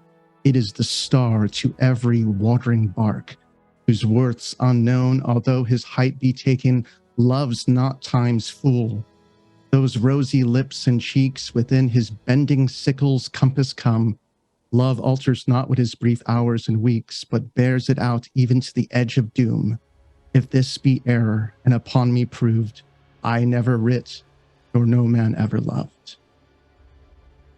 And then I drop my book and I drop the purple flower. Very nice, very nice. Well done. Very nice, good job. I will give everyone an extra inspiration from that as he inspires you to greater deeds. You have one more turn after this one, as now the Strigoi will use her scream as she lets out this scream of pain and anguish that reverberates throughout the entire room. I would like everyone to give me a logic or empathy check, whichever you prefer. Is mine any easier because I'm closing my ears? Yep. Okay. Basically make the roll, and a successful roll means you take nothing rather than take some of the damage. Would this be a fear test? No, it's not a fear test. It's the same damage test that she did yesterday. She's dropping the AoE bomb. I'll use my advantage as well. I'm gonna push this one. What is the advantage again? Is it an extra 2? Plus 2 dice. Yeah. Okay, I'm gonna do that just to see if I can get a second one. To the advantage. I need to push myself too. Still only 1 success. 2 successes. And I take a condition. 1 success, and I also take a condition. All right. So everyone will take 2 conditions, 2 mental conditions, except for Tori, who takes just the one for the having blocked her ears. Has anyone dropped? Yeah. You drop. All right. You see Dr. Prospero as the screen comes trying to cover her ears, and all of a sudden just drop to the ground, and she's just coughing and coughing up blood, and is just completely like curled up in a little ball. Anybody else dropped by the AoE attack? All right, good stuff. And at 1, Ada, what do you do? I watch as Dr. Prospero collapses in front of me, still holding the image as she helped me. And I know that she would want me to finish the ritual before I help her. And even though my first instinct is to go to her, I instead put my head down and I do the third part of the ritual. Very well. And as you do this, as you do the third part of the ritual, there is another scream that erupts from this specter, this Strigoi, as you finish it, and you see her looking like she's in pain, just rocking back and forth, and eventually she throws herself on the bed, and her image disappears as it falls on her body. The image disappears, and what is left behind is the body, desiccated still, old corpse of your Aunt Agnes, but she is now dressed in a white wedding dress with her hands over her heart, and what you almost assume is perhaps a smile on her face, but it must be the rictus of death, but it does have the seeming of a smile. I put a hand on her bony hand and I say, "You never deserved this, Aunt. I'm so sorry this happened to you." Krakauer looks around. Well, survived another one. He bends down and he picks up Dr. Prosper and is like, "Come on, love, I know there's an infirmary nearby. We'll take you there and you can tell us how to make you better." They'll pick you up and they'll carry you down towards the infirmary. Ada, you will go with them. And standing there alone in the room, Margot and Vincent, in this room that created such horror and such devastation because of a broken heart. I have the condition hopeless, actually, because I think Margot saw the sort of the just like in literal supernatural demonstration of like everlasting love and like everything, and she feels like wow, like she feels like she maybe isn't capable of that and maybe like doesn't deserve, like she's been very much confronted with the darkest part of her life today with that stupid raven, and so she's like feeling like, wow, that's like so beyond me, that like this level of love, I guess. So she is like also shocked at everything that happened. So I think she's just sort of like sitting with her knees up against the wall, just like breathing. That's you add a poem. I don't know what came over me. And with that, I will place the purple flower that she placed in my pockets in her hair, over here. And then I will sit down next to her, like, whew, like the adventure's over, like what further adventure will be next, kind of thing. And, you know, and as, you know, I'm just like sitting down, like on the scorched wall of this complete, like horrific ceremony. Though I don't think there's any windows in this room, it does feel like there's a light in here. And just kind of maybe accidental, maybe not. I think my like hand would kind of graze hers for a moment, as if in reassurance. And with that, ladies and gentlemen, we have reached the end of the fall of the House of Ulver. Thank you so much. You were all so amazing. It was absolutely wonderful, absolutely incredible.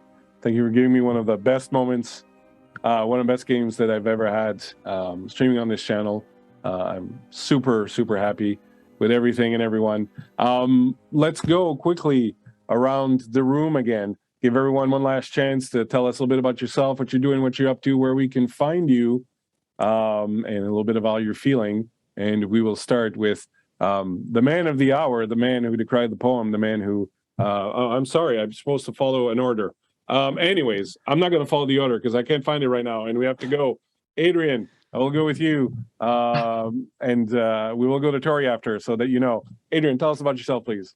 Hi, my name is Adrian, and I've been playing role-playing games for a long time, and I am in a... Sorry, I'm still getting over the game. I can't just leave. I'm an actor-producer, and I love playing collaborative games like this one, and it's really kind of a testament to everything because literally I just really met all you all.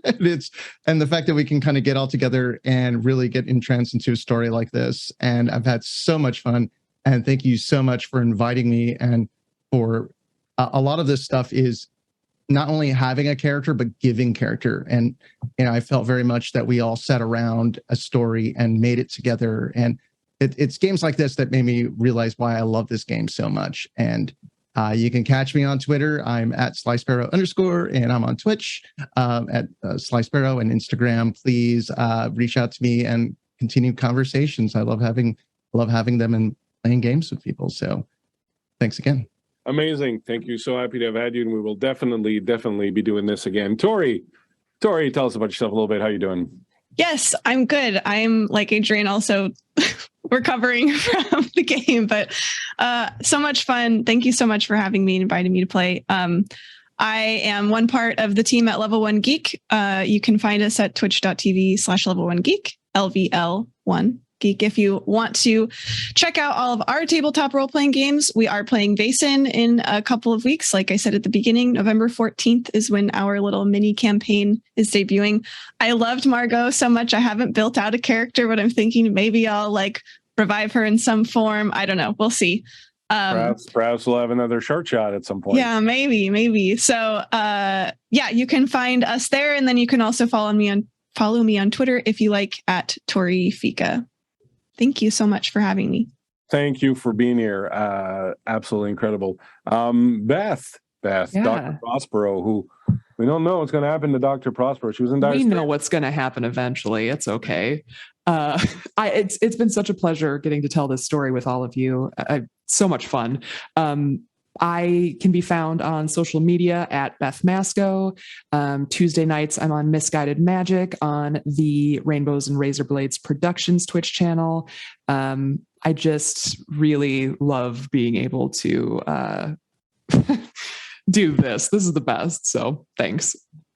Thank you very much. Absolute pleasure to have you. And again, we will do this also in the future. And finally, Lady Ada Ulver herself, who had 2 roles to play and did both quite well, and had so many shocking revelations tonight about her parentage. How are you doing? What's going on?